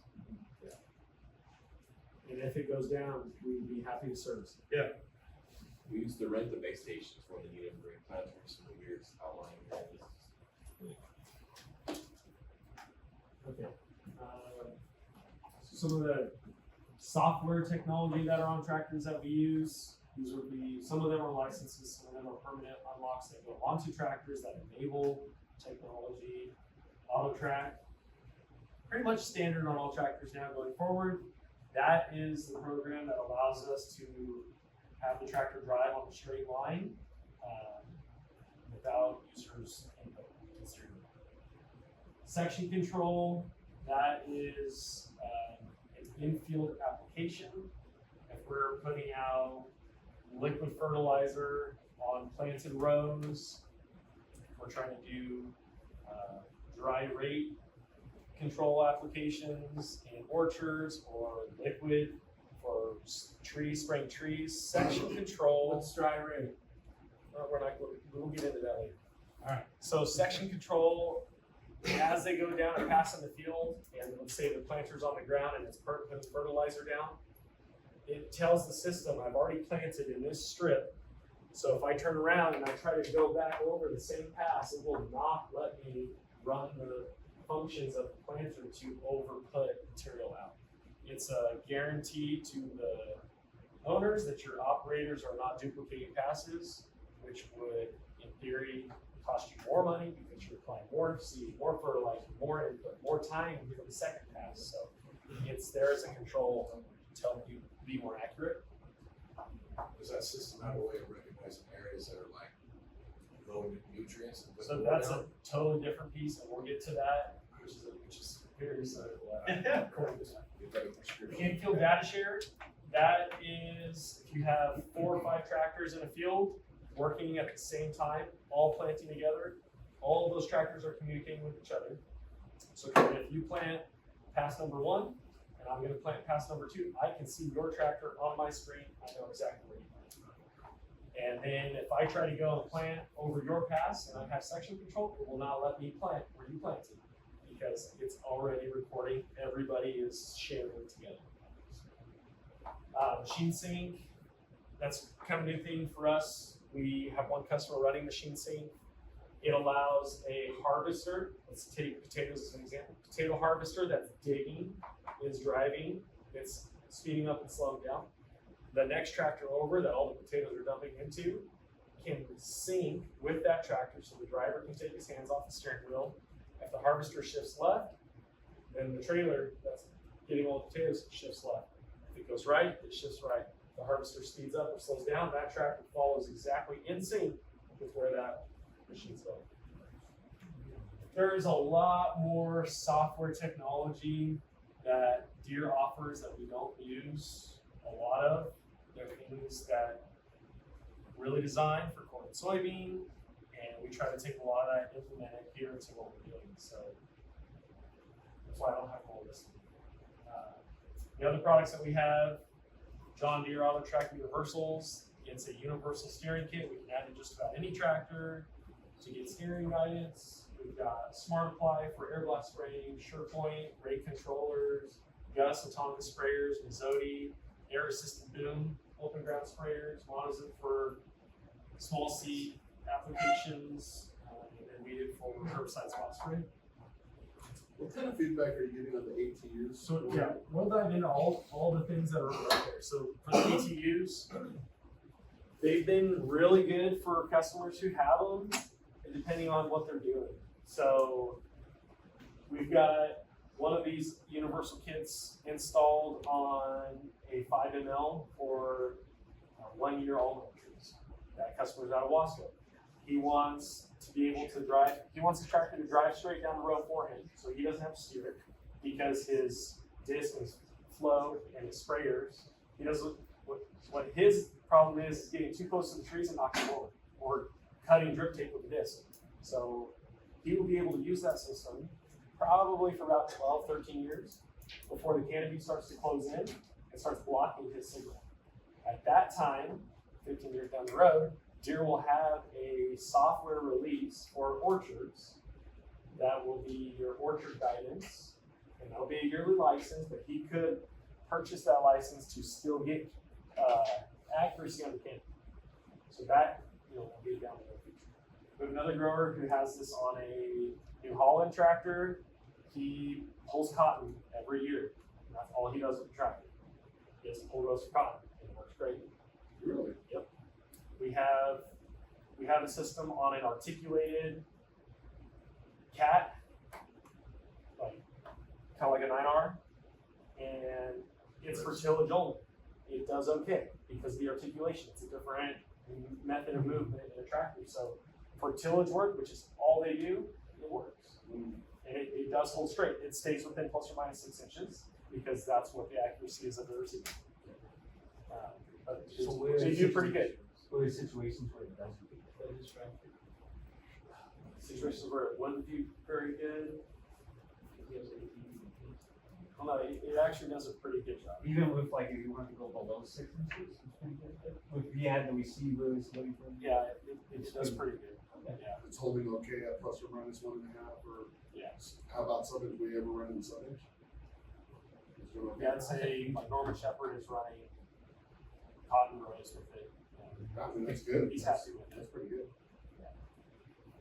So, sub-inch is more like seating stuff, right? At tillage, I have 6 inches, because I'm not really, it's not specific I'm doing. Keep in mind though, we've installed these on Massey's, on cases, on Yeah, the Massey's really the only one that's not working very well because the tractor doesn't work very well.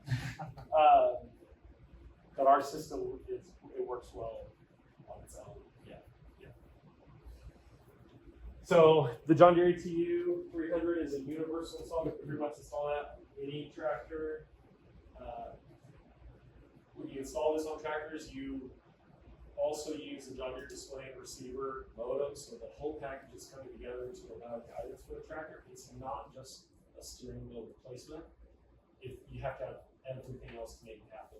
And on this 5ML, this really is what makes the ATU function, is the steering wheel. So we replace the steering wheel in the cab with a new steering wheel that has a motor assembly, and it drives the tractor. So the steering wheel does move in the cab while the driver's there. He just doesn't touch it. Whose tractor is that? That one is McConnell Farms. Yep. And he loves it. Absolutely loves it. Because that's an owner-operator. Older gentleman, can't really turn over, can't turn his head over to see the implement. So we put a camera back there, and the camera ties right into the display. He can watch the display, run auto track, and see what's happening behind him. He loves it. He loves it, absolutely loves it, yes. Good. Connell? Yep. Yeah. Craig full on it. Yeah. For Smart Apply, there's a Smart Apply unit out there. You guys can all walk around and take a look at it. I'm not gonna run it today. If you wanna see it, I know a lot of us have already seen it on demos. And some of us, Steve, thank you, we've been on demos direct with customers for this. Smart Apply is now 100% owned by John Deere. What it does, it's a system that can be added on to just about any air blast sprayer. It uses LiDAR technology to scan the tree canopy. It has individual nozzle control, so it controls every nozzle that's on that sprayer to spray just where the tree is. So if you think about a tree, and you're looking at it head on, it's nice and round, then all of those nozzles on that bank will trigger on and off based on the shape of the tree. And not only the shape of the tree, but it looks at density of the tree. So if you think of the tree in 3D, look at it like a basketball, the very outside edge of that tree is not very dense because it's not very deep. But then as you get to the middle of the tree, or middle of the ball, you're looking through the whole ball, and the ball is deeper, so that's your density. So the nozzles control themselves based on density. So whether that nozzle is 100% open or 50% open, it regulates the nozzle based on tree size, but still keeps your desired application rate. So the best way to think about Smart Apply, an air blast sprayer, if I'm traditionally spraying, I'm going to spray 100 gallons an acre through that whole acre. And if I take that acre and I break it up into cubic, like feet as a grid all the way down, it takes that 100 gallon rate and applies it to a per cube. And that's what the machine sees, is a per cube. So it still applies the material for that cube in the whole field. So you can see some cube savings. Now that Deere owns Smart Apply and it's fully integrated, this product is going to get better. We have units on the shelf that we need to get rid of that are inventory units. Deere will have upgrade platforms that customers already have units. The biggest change that Deere's going to do, they're going to take the Smart Apply receiver off, and they're going to put a John Deere receiver on. That's one of the biggest changes. But going to this, you most likely need a orchard mode for the receiver, which would be a yearly license. Smart Apply also has a yearly license. So I believe that Deere's going to find a bundle that can bundle the two of those together to make it more cost effective and say we need to buy 2 licenses for those. The other thing that Deere's going to do, I think they're going to install they're gonna replace the Android tablet that's in the cab with the John Deere display.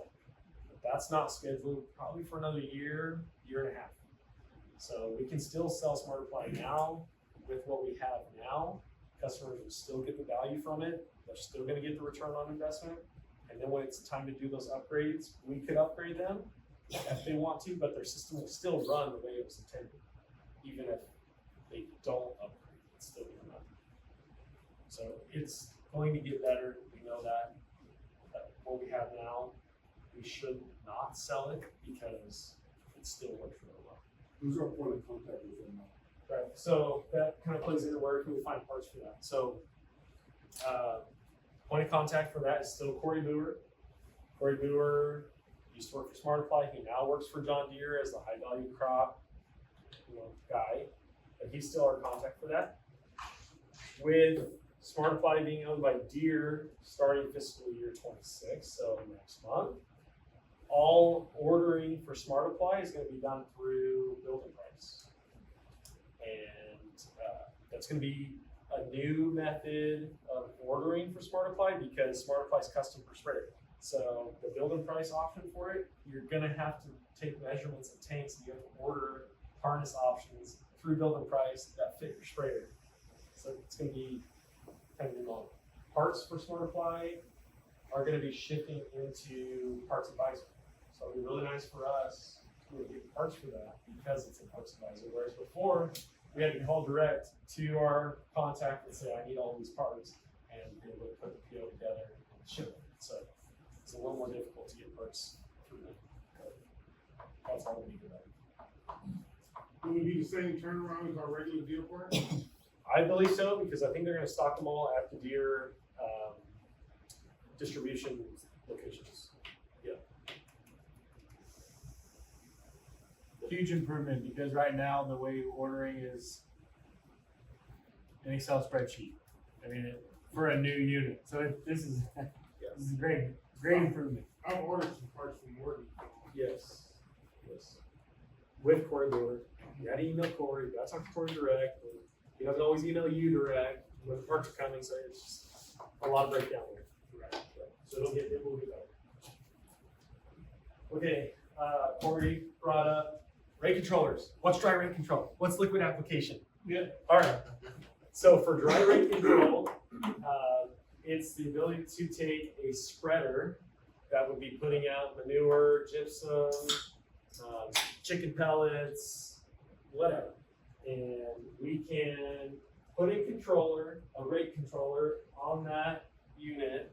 And we can control what material comes out and how many pounds come out.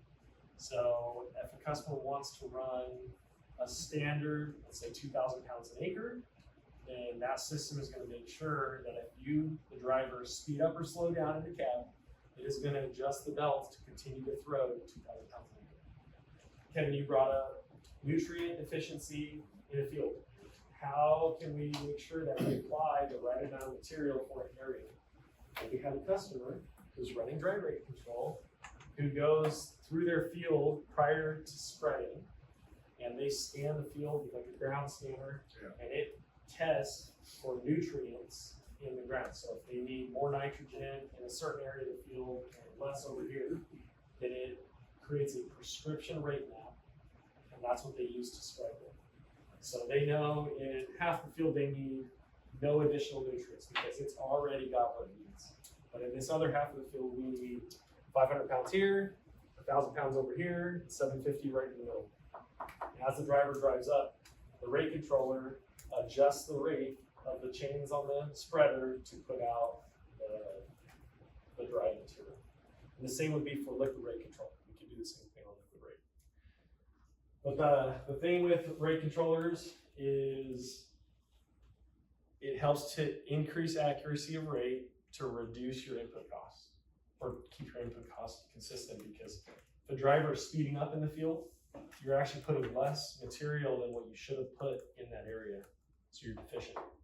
And if they speed up, they're putting, or if they slow way down, they're putting too much, and you can either cause crop damage, you're gonna run out of material, half your field might not get it, the other half is gonna have too much, and so you now have to go buy more material order to finish the field. So there's a lot of benefits to rate controllers that customers can use, and we can pretty much put them on any application.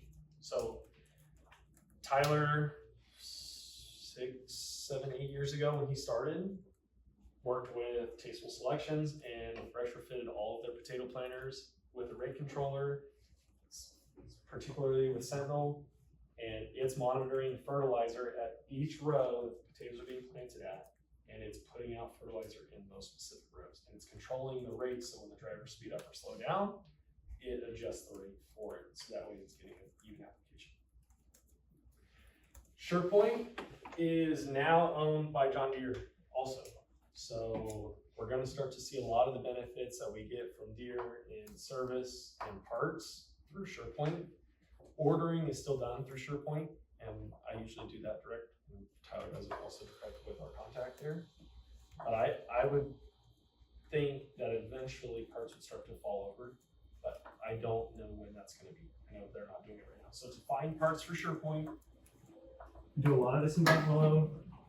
We don't do as many parts searching for SurePoint here, but that's something that we need to start doing because we have a lot of customers out on the side that use SurePoint products, and it's something that I think we're going to be able to sell a lot more of these rate controllers in the future for orchard applications, orchard rate control.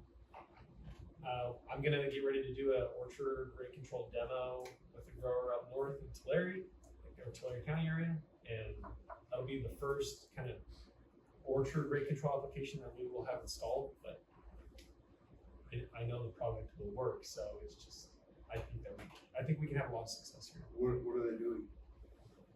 They're just spraying citrus. So all they want is a standard rate controller on the sprayer just to control 100 gallons a day. But this customer in particular, the way that they spray, every sprayer goes up and down. And if they end spraying in the middle of a field, they drive all the way out, they mark the row that they did not finish, they drive to the mix station on their own, they fill up, they come back, and they respray the entire row that they left off on. So if you spray half that row, you're gonna come back and spray it again. You've over-applied material. But if we do a rate controller with John Deere section control and in-field data share, now all the sprayers are communicating with each other. I know where I left off. So if I drive that sprayer in, it's not gonna spray what I already sprayed, but it will start up on its own where I left off. So there's a huge dollar savings for them in just the over application.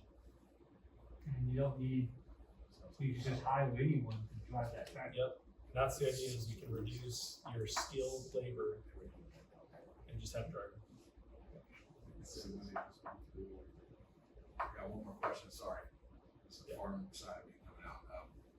You talked about a prescription that you can get, is that able to be downloaded so it Yes. automatically does it on its own? Yep, so we would So just download as he those drives, it's just prescriptions. doing automatic adjustments? So we download those prescriptions into the display, and it varies as you drive through those areas. Those can be pushed remotely too, right? Yep. Through Operations Center, you build the prescription in there, you build your work plan, you send that plan to the machine, and the machine drives into the field boundary, it pops up on the screen and says, hey, you're in this field, there's work to be done, you want to start?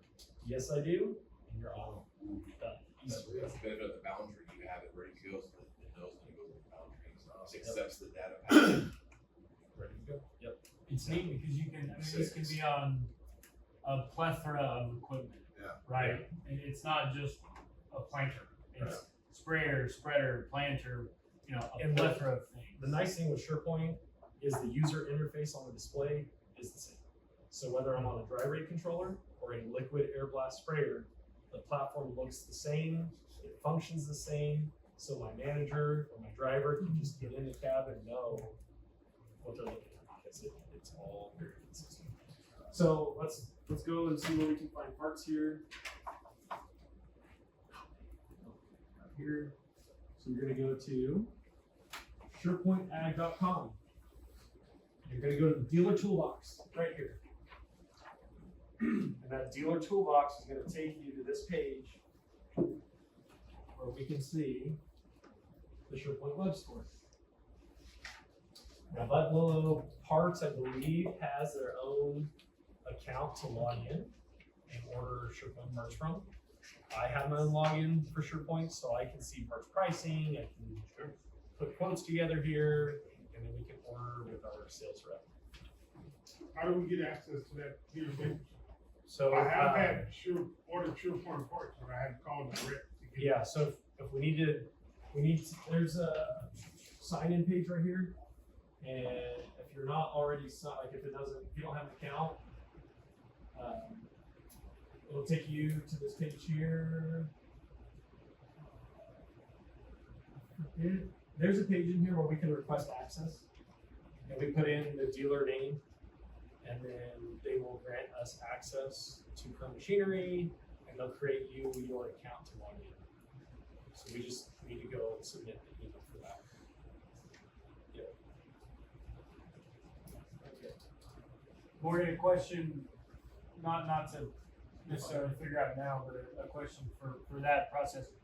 If it should be a general parts login or specific to outlets. Location, I don't, That's or the Baker, best. so. It might be a think about store that. location for parts.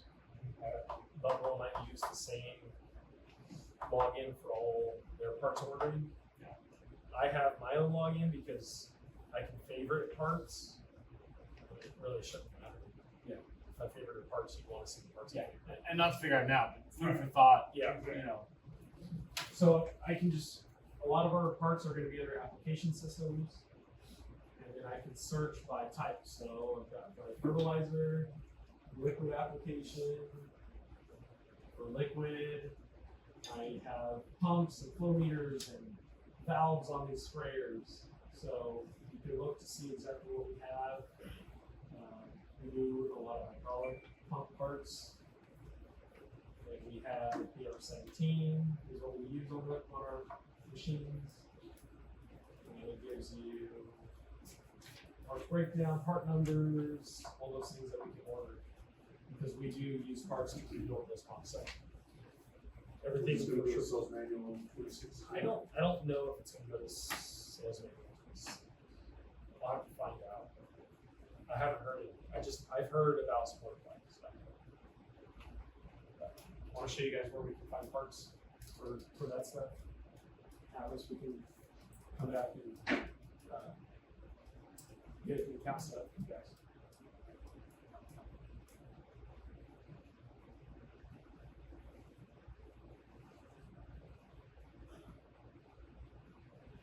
So SurePoint has been a great partner for us. John Deere does make a rate controller. It was discontinued 3 years ago. They've just come out with their other one. Finally, there's been a gap. It's the rate controller 3000, I think is what it's called. We still like the SurePoint rate controllers. The user interface is very easy. We get way better product support. If there's an issue, SurePoint, we can be on the phone the same day and get software changes, whereas if we try to get a software change from Deere, it takes forever. So we are still pushing the SurePoint rate controller over the John Deere one because of the dealer support that we get from them as a manufacturer. So SurePoint originally started with their Sentinel 2000 rate controller. That rate controller has been around for a long time with them. When Deere discontinued their rate controller, they created a joint venture with SurePoint. That way they could have a rate controller option. So we know this is a great rate controller. The nice thing with the Sentinel 2000, you can have up to 4 products at the same time. So we could be doing a liquid fertilizer application, a liquid chemical application. We could do another fertilizer application of a different product at the same time. We could do 4 different products all at the same time. The SurePoint had a lot of feedback from their dealers and from their customers wanting a cheaper rate control option because they only ever needed to run one product, which would be the example of a KCI spreader for dry spraying, or an air blast, aerofan, electroblast, whatever, air blast sprayer running liquid rate control. I only need one product forever, so there's a cheaper rate control option, and this is a single product only. This could never be upgraded to more than one product. but you can run up to 3 7-1000 read controllers together on the same screen, work to run multi-product if you ever need it. So that's really the benefit of the SurePoint read controllers. SurePoint also has a product called QuickDraw. We've talked about it a lot since I've been here. We saw this together at the Telarity training that all of our salesmen went to. To my knowledge, Kern Machinery has only ever sold one QuickDraw unit to a customer. The customer bought it, never installed it, never used it. I have personally installed 6 of these units and run 6 of these units. It's a great product. It does work. What the idea behind QuickDraw is, it's an automated mix station for chemical mixing. So if I'm going to do an air blast application, I might have an oil, a fungicide, fertilizer application, 3 or 4 fertilizer applications, whatever it is. You're going to have 9 products and 6 products. And you can have all those products auto mix through QuickDraw to fill either individual sprayers, bulk mixing, but it's all done through the system. And you can, all those batches can be recorded, they can be logged, they can be tracked. Because SurePoint is now John Deere owned, they're putting the John Deere display in the CAD or in the machine. So instead of this controller, it's a nice G5 display, put a John Deere motor in there. All that data is going to go into Operations Center, so everything can be kind of stored together in Opcenter. Can I get a price and know who they sold it to? Yeah, you know who they sold it to. Price on it, I don't know. It was like 25,000. A prize. A prize? What? Yeah, here. Oh, that's so sweet. I'll take that. I need another keychain anyways. Everybody gets a keychain. I forgot to hand these out. Remind me. Hand these out at the end. I can't believe they never used it. What seems to be the roadblock to that? Because it seems like why would you spend $30,000 and then? That's a great question. Yeah. We're not going to get into that. And document. It's not even that. It documents it. So if you have a run-in with the county on a spray that you oversprayed or you're mixing wrong, that thing's gonna cover your ass. Well, that's why I don't understand it doesn't make any. Yeah, well, you have a lot of employees, when they see this, it looks like a policing mechanism, and they don't want to use it because they think you're gonna watch them. I get that, but then under that logic, they wouldn't want to be distracted, they wouldn't want to be Right. this. And it is important that if the customer has this, that they are paying attention to their product. They have to make sure that they put the product in the right product location. So when they tell the system to pull product from that material or from that valve, it is pulling the correct product. So there is setup. This is something that I think we can be successful at. We have not sold them. We really have not pushed them or talked about them because it's just something that drops off of the radar. But customers who are running 8 sprayers together in a group or even 4 sprayers and they're hand mixing, and every driver's hand mixing on their own, this is could be very When you just put all it is, it's a one-time, prescription entry, and then it's already set, so when you go in there, it's not like you have to keep doing the same, I gotta put this 5 ounces of tote 1. Right. It's just, you just put the prescription, it does it on its own, so once you do it once, it's not like you have to worry about it again. The nice thing too, if you have a sprayer, it's a 1,000-gallon sprayer, you come back to mix, and you've got 200 gallons left in the tank, you just change that to say, I only need 800 gallons to fill my sprayer, and it'll mix, and it'll adjust the chemical mix for that batch that you need. So it's really nice to have all that. It seems like the people who would benefit the most would be anyone going to dust on it. Yes. Because you're losing mixing into the dust, and then it does all that savings, but then you're losing it on the product. Anybody who's hand mixing by the eye. Yeah. Oh, look at this, which is common. It's very common actually. Yeah. Needs this. It's almost 100% enclosed too. Yes, it is. And you do the same. You don't get the caddy to make it cooling or the Kim blade or Kim blade or caddy. I was just going to mention that. There are some other products that we can add to this to help with mixing the Kim blade, the caddy. We didn't put that in here to talk about, but those are eductor tanks so you can hand mix, or you can have a fully enclosed herbicide system to meter exactly what you need from the bottle and clean the bottle for you. So there's a lot that we can do. Gus machines. How many Gus machines can a single operator run? Does anybody know? Eight. Nine. Isn't it like five? You Five. have to change the Four. At least 4, you can do up to 8. Okay, up to 8. I guess it's up to 8. A single operator can run up to 8. They can run 1. All I had to do was count how up to many 8. were up on the screen. So this would be your ideal setup for Gus. If you were running 8 machines, you have 2 nurse trucks to fill those machines and 3 operators. 1 operator to run the machines and 1 for each of those nurse trucks. And 1 quick draw. And a quick draw. Yep. Fantastic. So I believe it's 8 Gus machines compares to 12 or 14 traditional sprayers. There's more. Yeah, I didn't pull the screenshot. I It's think in the it equates Gus. to 1.5. Huh? It eliminates 1.5. For example, if we had 12 sprayers, half of that is 6, the other half is 3, so you do 9 Gus's for 12 conventionals. Gotcha. Yeah. So these are just some specs. There's 2 models for Gus, Orchard Gus, Mini Gus. Orchard Gus is a 600 gallon tank. Mini Gus is a 400 gallon tank. Both of them run the same John Deere engine, same fan size. It's a 36-inch fan, direct drive to the engine, so there's no loss in horsepower with PTO. It's a really good sprayer. It does really good quality of spray, and it is fully autonomous. There are options to do tower units on the Mini Gus machine for like our table grapes. If it's narrow, like there's a more narrow trellis for wine grapes. It will fit under, Mini Gus will fit under like raisin trellises. So it's an option for some customers. Based on what you'd be spraying, it's kind of where we fall for Mini Gus or Orchard Gus. If you're doing almonds, pistachios, Orchard Gus. Citrus is typically falling into the Mini Gus category because it's more narrow. But we still want the tank volumes. Some customers would rather have an Orchard Gus for tank volume, but some want it to be more narrow. So it can be a play for customers and what they really want there. What size engine?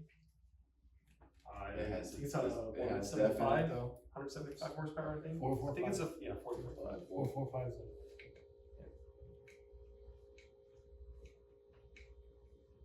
Future might have the GD4, Has today's a 445. Has Gus said anything about doing odd shape rows instead of straight rows? You can do, they can call it point rows. So it's if you have the edge of the field is kind of on an angle and your rows are kind of increasingly shorter or longer. You can run those, it's not an issue. You just need to make sure that the machines are running down the point, not up the point. If you try to go up the point and the machine turns, it's turning into the next tree row and it'll block itself because it thinks it's gonna run into the tree. So you wanna make sure you run down the tree row, so as the machine turns down, it's looking at open space before it enters the next tree row. What about weird shapes? Like someone went and decided to plant the trees in a giant circle. Yep, straight home. Yep, that was something that you and I Yeah, I'm had just to talk curious. about with the customer because they did plant trees on curb. Yep, and not run on a curb. Yep. Yeah, it's actually a circle. It's a Avocados. circle that goes like this, and they put the avocado trees like that, like 100 years ago. Yeah. Did they say what? No, it's a huge, like, we couldn't get the deal because, like, they wanted the Gus to look in all the fields, and 2 of the fields are like this horrendous spiral on the side of like the terrace. Yeah. I don't know if a computer will ever be able to do that.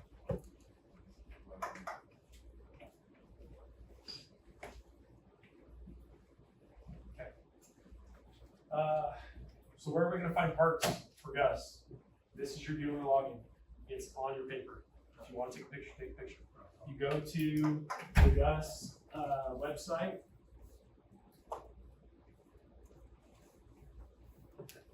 Just search Gus Ag online. It'll take you right here. We can put in our credentials. Our machine. Yep. It's that password that I put up there. Okay.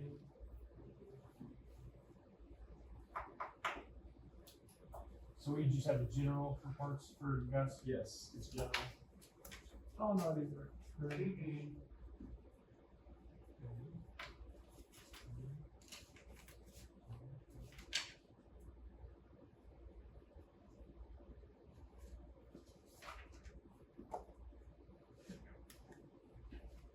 So it's got different files in here for different people.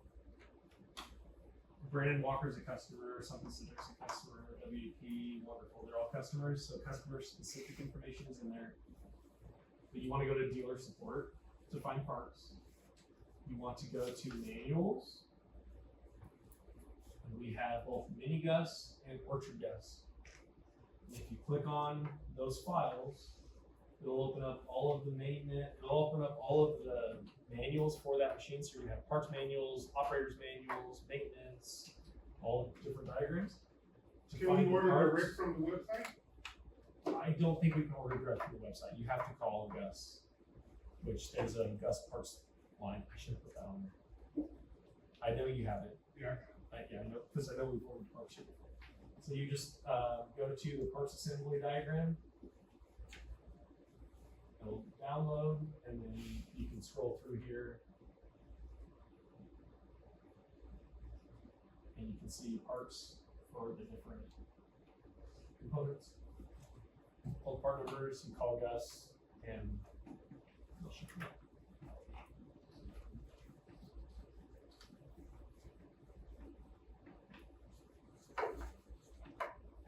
Mazzotti. We've got a Mazzotti machine here. The Mazzotti line is the #1 sprayer in the European market.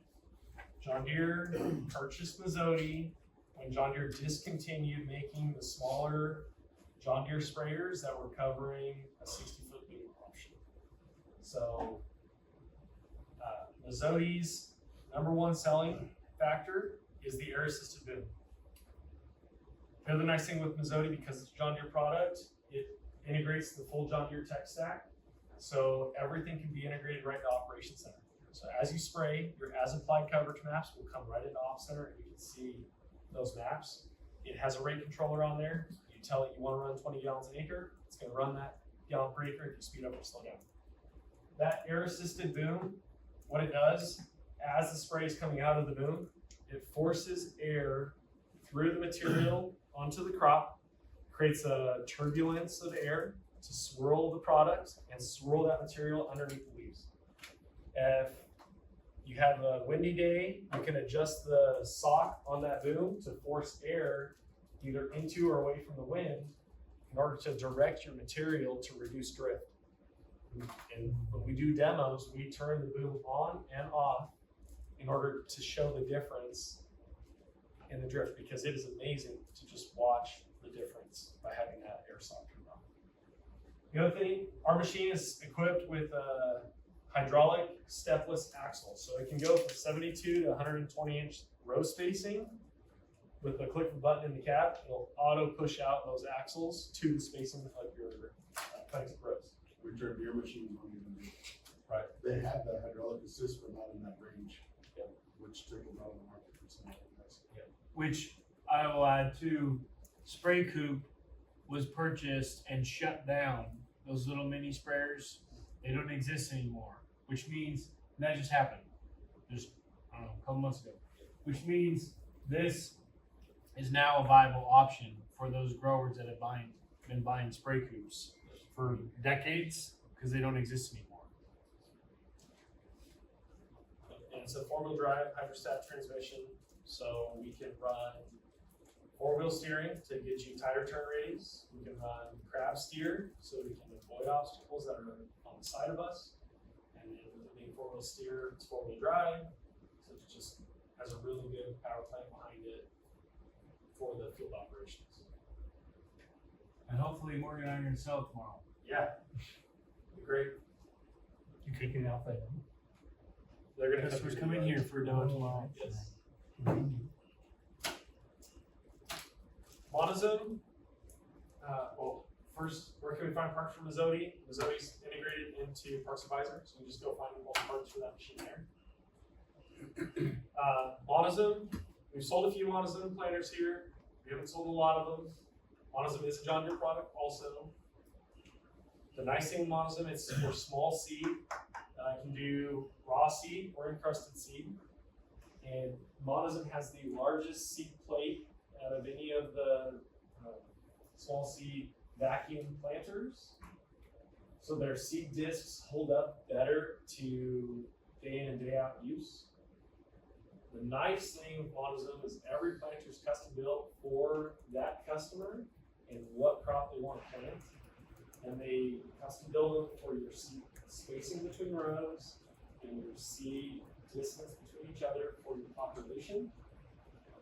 With Montezuma, we can run that planter through John Deere SeedStar 2, which is an in-cab display command. So we can adjust the rate. We can see seed populations. We can see those based on individual rows. So we know if a row's getting plugged or if a row's overplanting. We can stop that planter to check that row.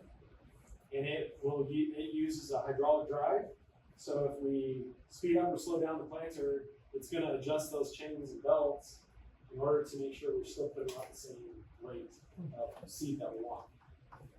So it is a really good option. I know we haven't sold a lot in the past, but it's a really, really good answer. Is John Deere gonna update SeedStar 2? They're working on it. SeedStar 2 is an older program. But Deere is working on upgrading SeedStar 2 with Montezuma. That way, specific features that Montezuma wants to see are brought together into SeedStar 2. Will that help with corn planters and everything as well too, the grain drills and? I don't know about the corn planters, grain drill side. I know we've looked at doing SeedStar 2 as a retrofit option to those planters in order to bring in the data, which is just not that custom. And they're focused on veg, fresh and basically fresh veg focus. That's just literally what it looks like in the display, and it's just so very It's very basic. That's very basic. Very This is the main piece on your display that you're looking at. Each one of these is a single row, and that row correlates to each of the seed discs. Montezuma has a new seed sensor that can actually detect small seed better, so it can pick up skips, doubles, so that way we can start tracking the seed circulation. So that is the push to update this, is because of the new seed sensors that are capable of reading this. When SeedStar 2 was first released, it was released for corn and soybeans. So the planted rates were at lower population. When we do fresh veg, we plant at high populations. And the original SeedStar 2 system could not accept inputs for higher populations. Even though it could read higher populations, it just wasn't built to run high numbers like a million seeds an acre. It was only designed to run up to 90,000 seeds an acre because of corn soybean. So getting parts for that, I think we can do that through John Deere Parts. I'm pretty sure we have Montezuma reps that we can talk to also direct to get parts from them. That's what we do. Okay, last one. Last one is Weed It. It's a sprayer technology that we put onto a herbicide rig that detects weeds in the field and sprays only weeds. So it sprays anything with chlorophyll in it. So the idea is to spot spray, save herbicide costs by not spraying the dirt as a full coverage, but only spraying what it detects. It's detecting chlorophyll. Do we know what chlorophyll is? The part of the plant that does photosynthesis. Yes, that's correct. So chlorophyll is the part of the plant that performs photosynthesis. It's a cell within the plant, so it makes them green. Chlorophyll reflects light. So the way that this system works, it shines light on the ground, and when it comes across the plant, that plant reflects the light back into the camera, and it triggers that nozzle to spray in that zone. So that's why you can see that it's creating its own artificial light, because that's what it's using to reflect the plant. It will spray anything that is green anything that has plant material. So moss, weeds, leaves that fall off of the trees, it's gonna detect them, it's gonna spray them. We can adjust some of the settings in there to tone down sensitivity levels. So if something is dying, but it's not dead, it still has chlorophyll in it, it's still gonna reflect. We tone those sensitivities down, then it really focuses only on what is vibrant green than what is dying, like leaves that are falling. What about moisture? That is another problem that we've seen. Moisture in the ground triggers it to overspray because the system would rather overspray than underspray. That way you don't have to make another pass, coming back to make another pass. So that there are some adjustments that growers have to understand when we do sell a weed it or they use weed it, that we need to explain to them up front its limitations because it's a good system, it works really well. When it works and when the conditions are right, amazing savings. But if you're looking to not spray moss, not spray leaves, not spray drip tape, not spray the moisture in the ground, then this is not the system that you want to buy right now. So when you mean moisture, so it seems like a puddle. Yep, so puddle acts like a mirror. It's reflective, and it'll spray. But moisture in the ground from sprinklers or micro emitters or drip tape, it'll pick Even up like a that. wet spot. Even just a moist spot. Call it chlorophyll in the spots. And there's nothing beneficial about it spraying moss because the moss doesn't kill it, doesn't make it dry up or anything, it's just a waste of chemicals. Feeds it. Yeah. So like perspective, right? This is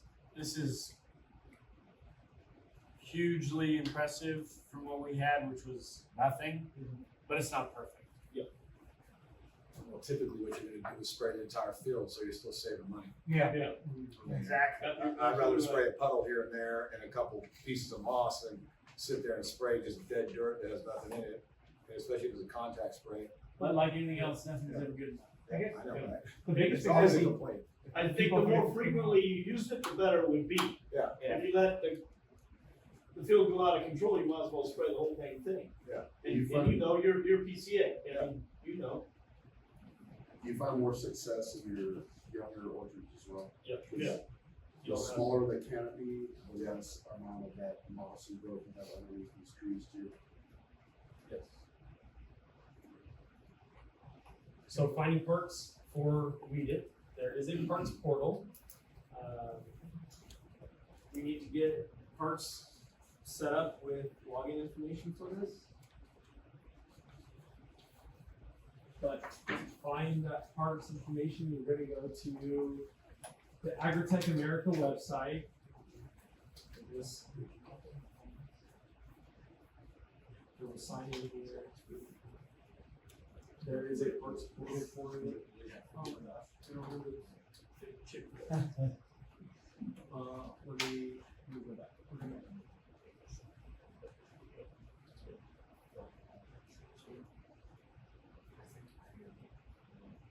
You're doing great, Morgan. Yeah.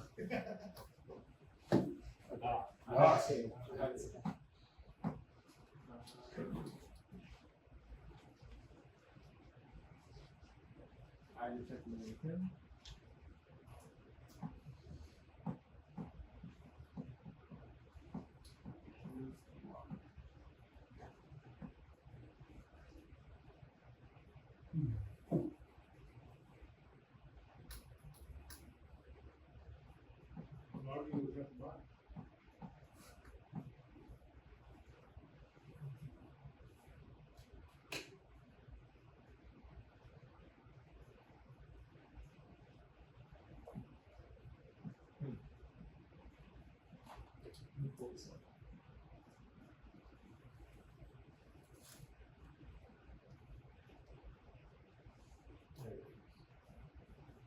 Okay.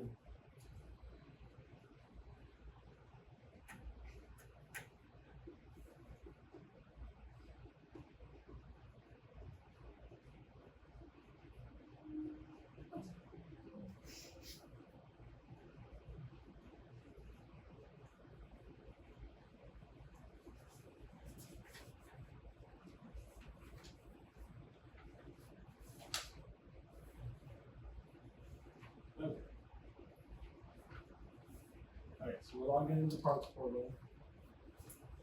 At the top you can see I've favorited some items, which are items that we use here. And then you can see different categories and where they kind of bracket different parts in. Most of the parts that we use from Weeded are in the favorites we use. So we've got some O-rings for the solenoids, display mounts. This is the user's console that goes in the cab. This is the power converter that runs the system. Some solenoid bodies, plungers. There's some of all these parts out as you've ordered them before. We don't stock these parts right now in Bakersfield. A lot of these parts are being stocked out of our Delano store.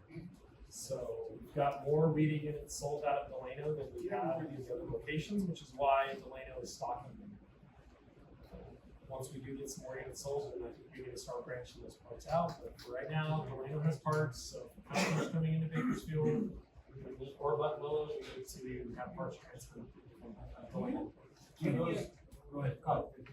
Do you have any idea what the lead, let's say I ordered some of those parts, what the lead time is? It's usually about a week. Yeah. Because it comes directly from Wheaton in Bozeman, Montana. Oh, okay. So they have a warehouse that they store parts in, so it's usually about a week to get parts shipped here. So just like John. Is that list price or our price? This is list price. This is our price. Our price. Yes, this is our price. We have parts pricing for this in Aspen already. Yes. So when we do order things and they come in, Aspen is loading list pricing. There's a lot of different parts in here, different nozzle tips. The really important thing to know when we run weed sprayers is that growers need to use nozzle tips that are coming from us, because these nozzle tips spray on a 10-inch spray band. Nozzles that you get somewhere else from a different spray company all spray on a standard 20-inch pattern. So because the cameras are detecting 10-inch bands, nozzles are spraying on 10 inches. And we have different colored nozzles to apply different rates of material to change the surface size of that nozzle, which is why we have different colors. And we've got O2s, O3s, and O4s. And then they have a different angle for spray, and it's all based on geometry. So I got a question. Yes. So, from a parts perspective, we get a lot of descriptive flags. When I say that, half the customers know what they want, but don't know what to call it. Oh, I need this piece on this machine, such and such area, and it's this color, this size. And then they take a picture right around. Yeah, right. So you have no idea where this is on the machine. You've never seen this machine before. Have no idea how it works. So how do we get parts on more demos and to see these machines in action to become more familiar and more excitable to help these customers find these parts? You explain what we're doing today. This is today for me, and looking at pictures, not actually seeing the machine. I find that when you go out on demos or you see a machine, you can better understand what the customer needs and wants. Yep, and when we do demos, we do let parts know. Yeah, and I know that. You guys have come out, and I know we will continue doing that. But if you do need help finding parts because you're not understanding what the customer is needing, and you know it's on a weed sprayer, you know it's on a smart apply or a Gus or whatever, I'm happy to help guide you through that so you also learn. And I understand that. Yeah. It's more motivating when you see it live. Yep. So what are you suggesting we do? He said he wants you to call on every demo. Yeah. It's more of a statement. Not necessarily talking about me. I'm talking about parts people. No, I understand, but how do we So make part of what we're doing as an organization is why you're invited in here. I understand, Is and to I get can the whole appreciate team this involved because in parts, sales, and service, all seeing these things that we're doing. So when they come up to the counter, you have an idea of what the heck they're talking about. That's why I sent it out to all of the managers to make sure that we get people here from different departments. That's the whole purpose. That's basically what I was getting at. So you're saying, You did a good job. thank you to Morgan for teaching them all this stuff.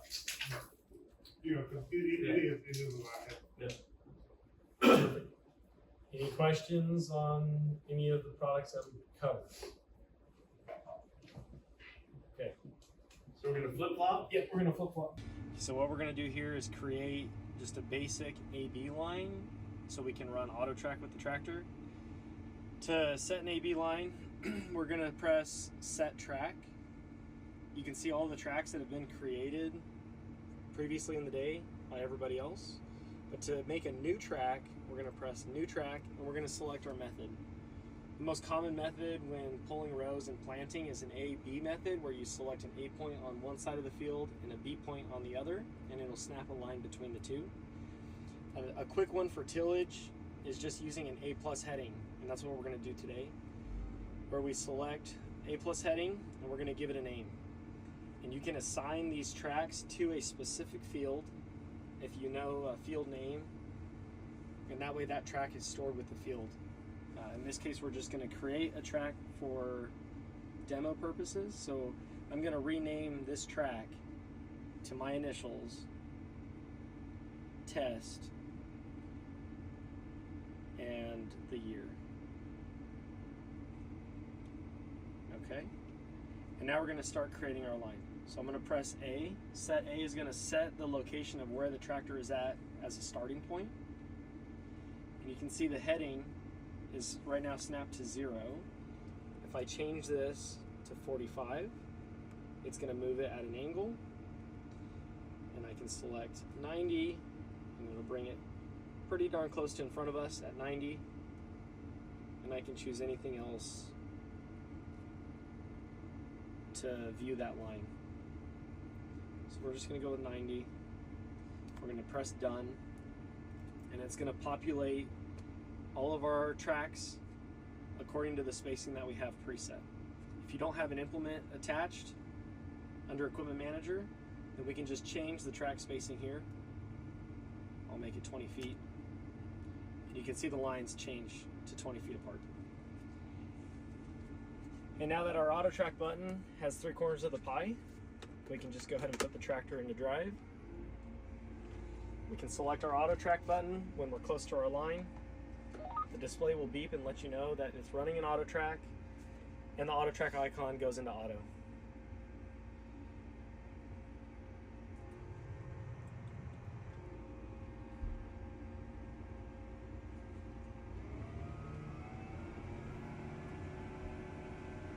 Sweet. Yeah. In order to get off of a line, all you have to do is move the steering wheel, and it'll disengage auto track. It beeps to let you know that you're off. When you get close to your next line, you can go ahead and press that auto button, and it'll steer the tractor right onto that line. And up here at the top, this bar is an indication of how far off of the line you are. Right now we're at 0 inches because the machine is holding straight on the line.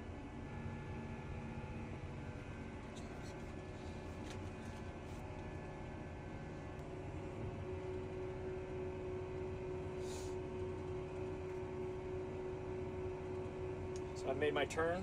When I get close to my next line, I'm just going to go ahead and press that auto track button. The yellow line highlights, and the tractor will re-engage.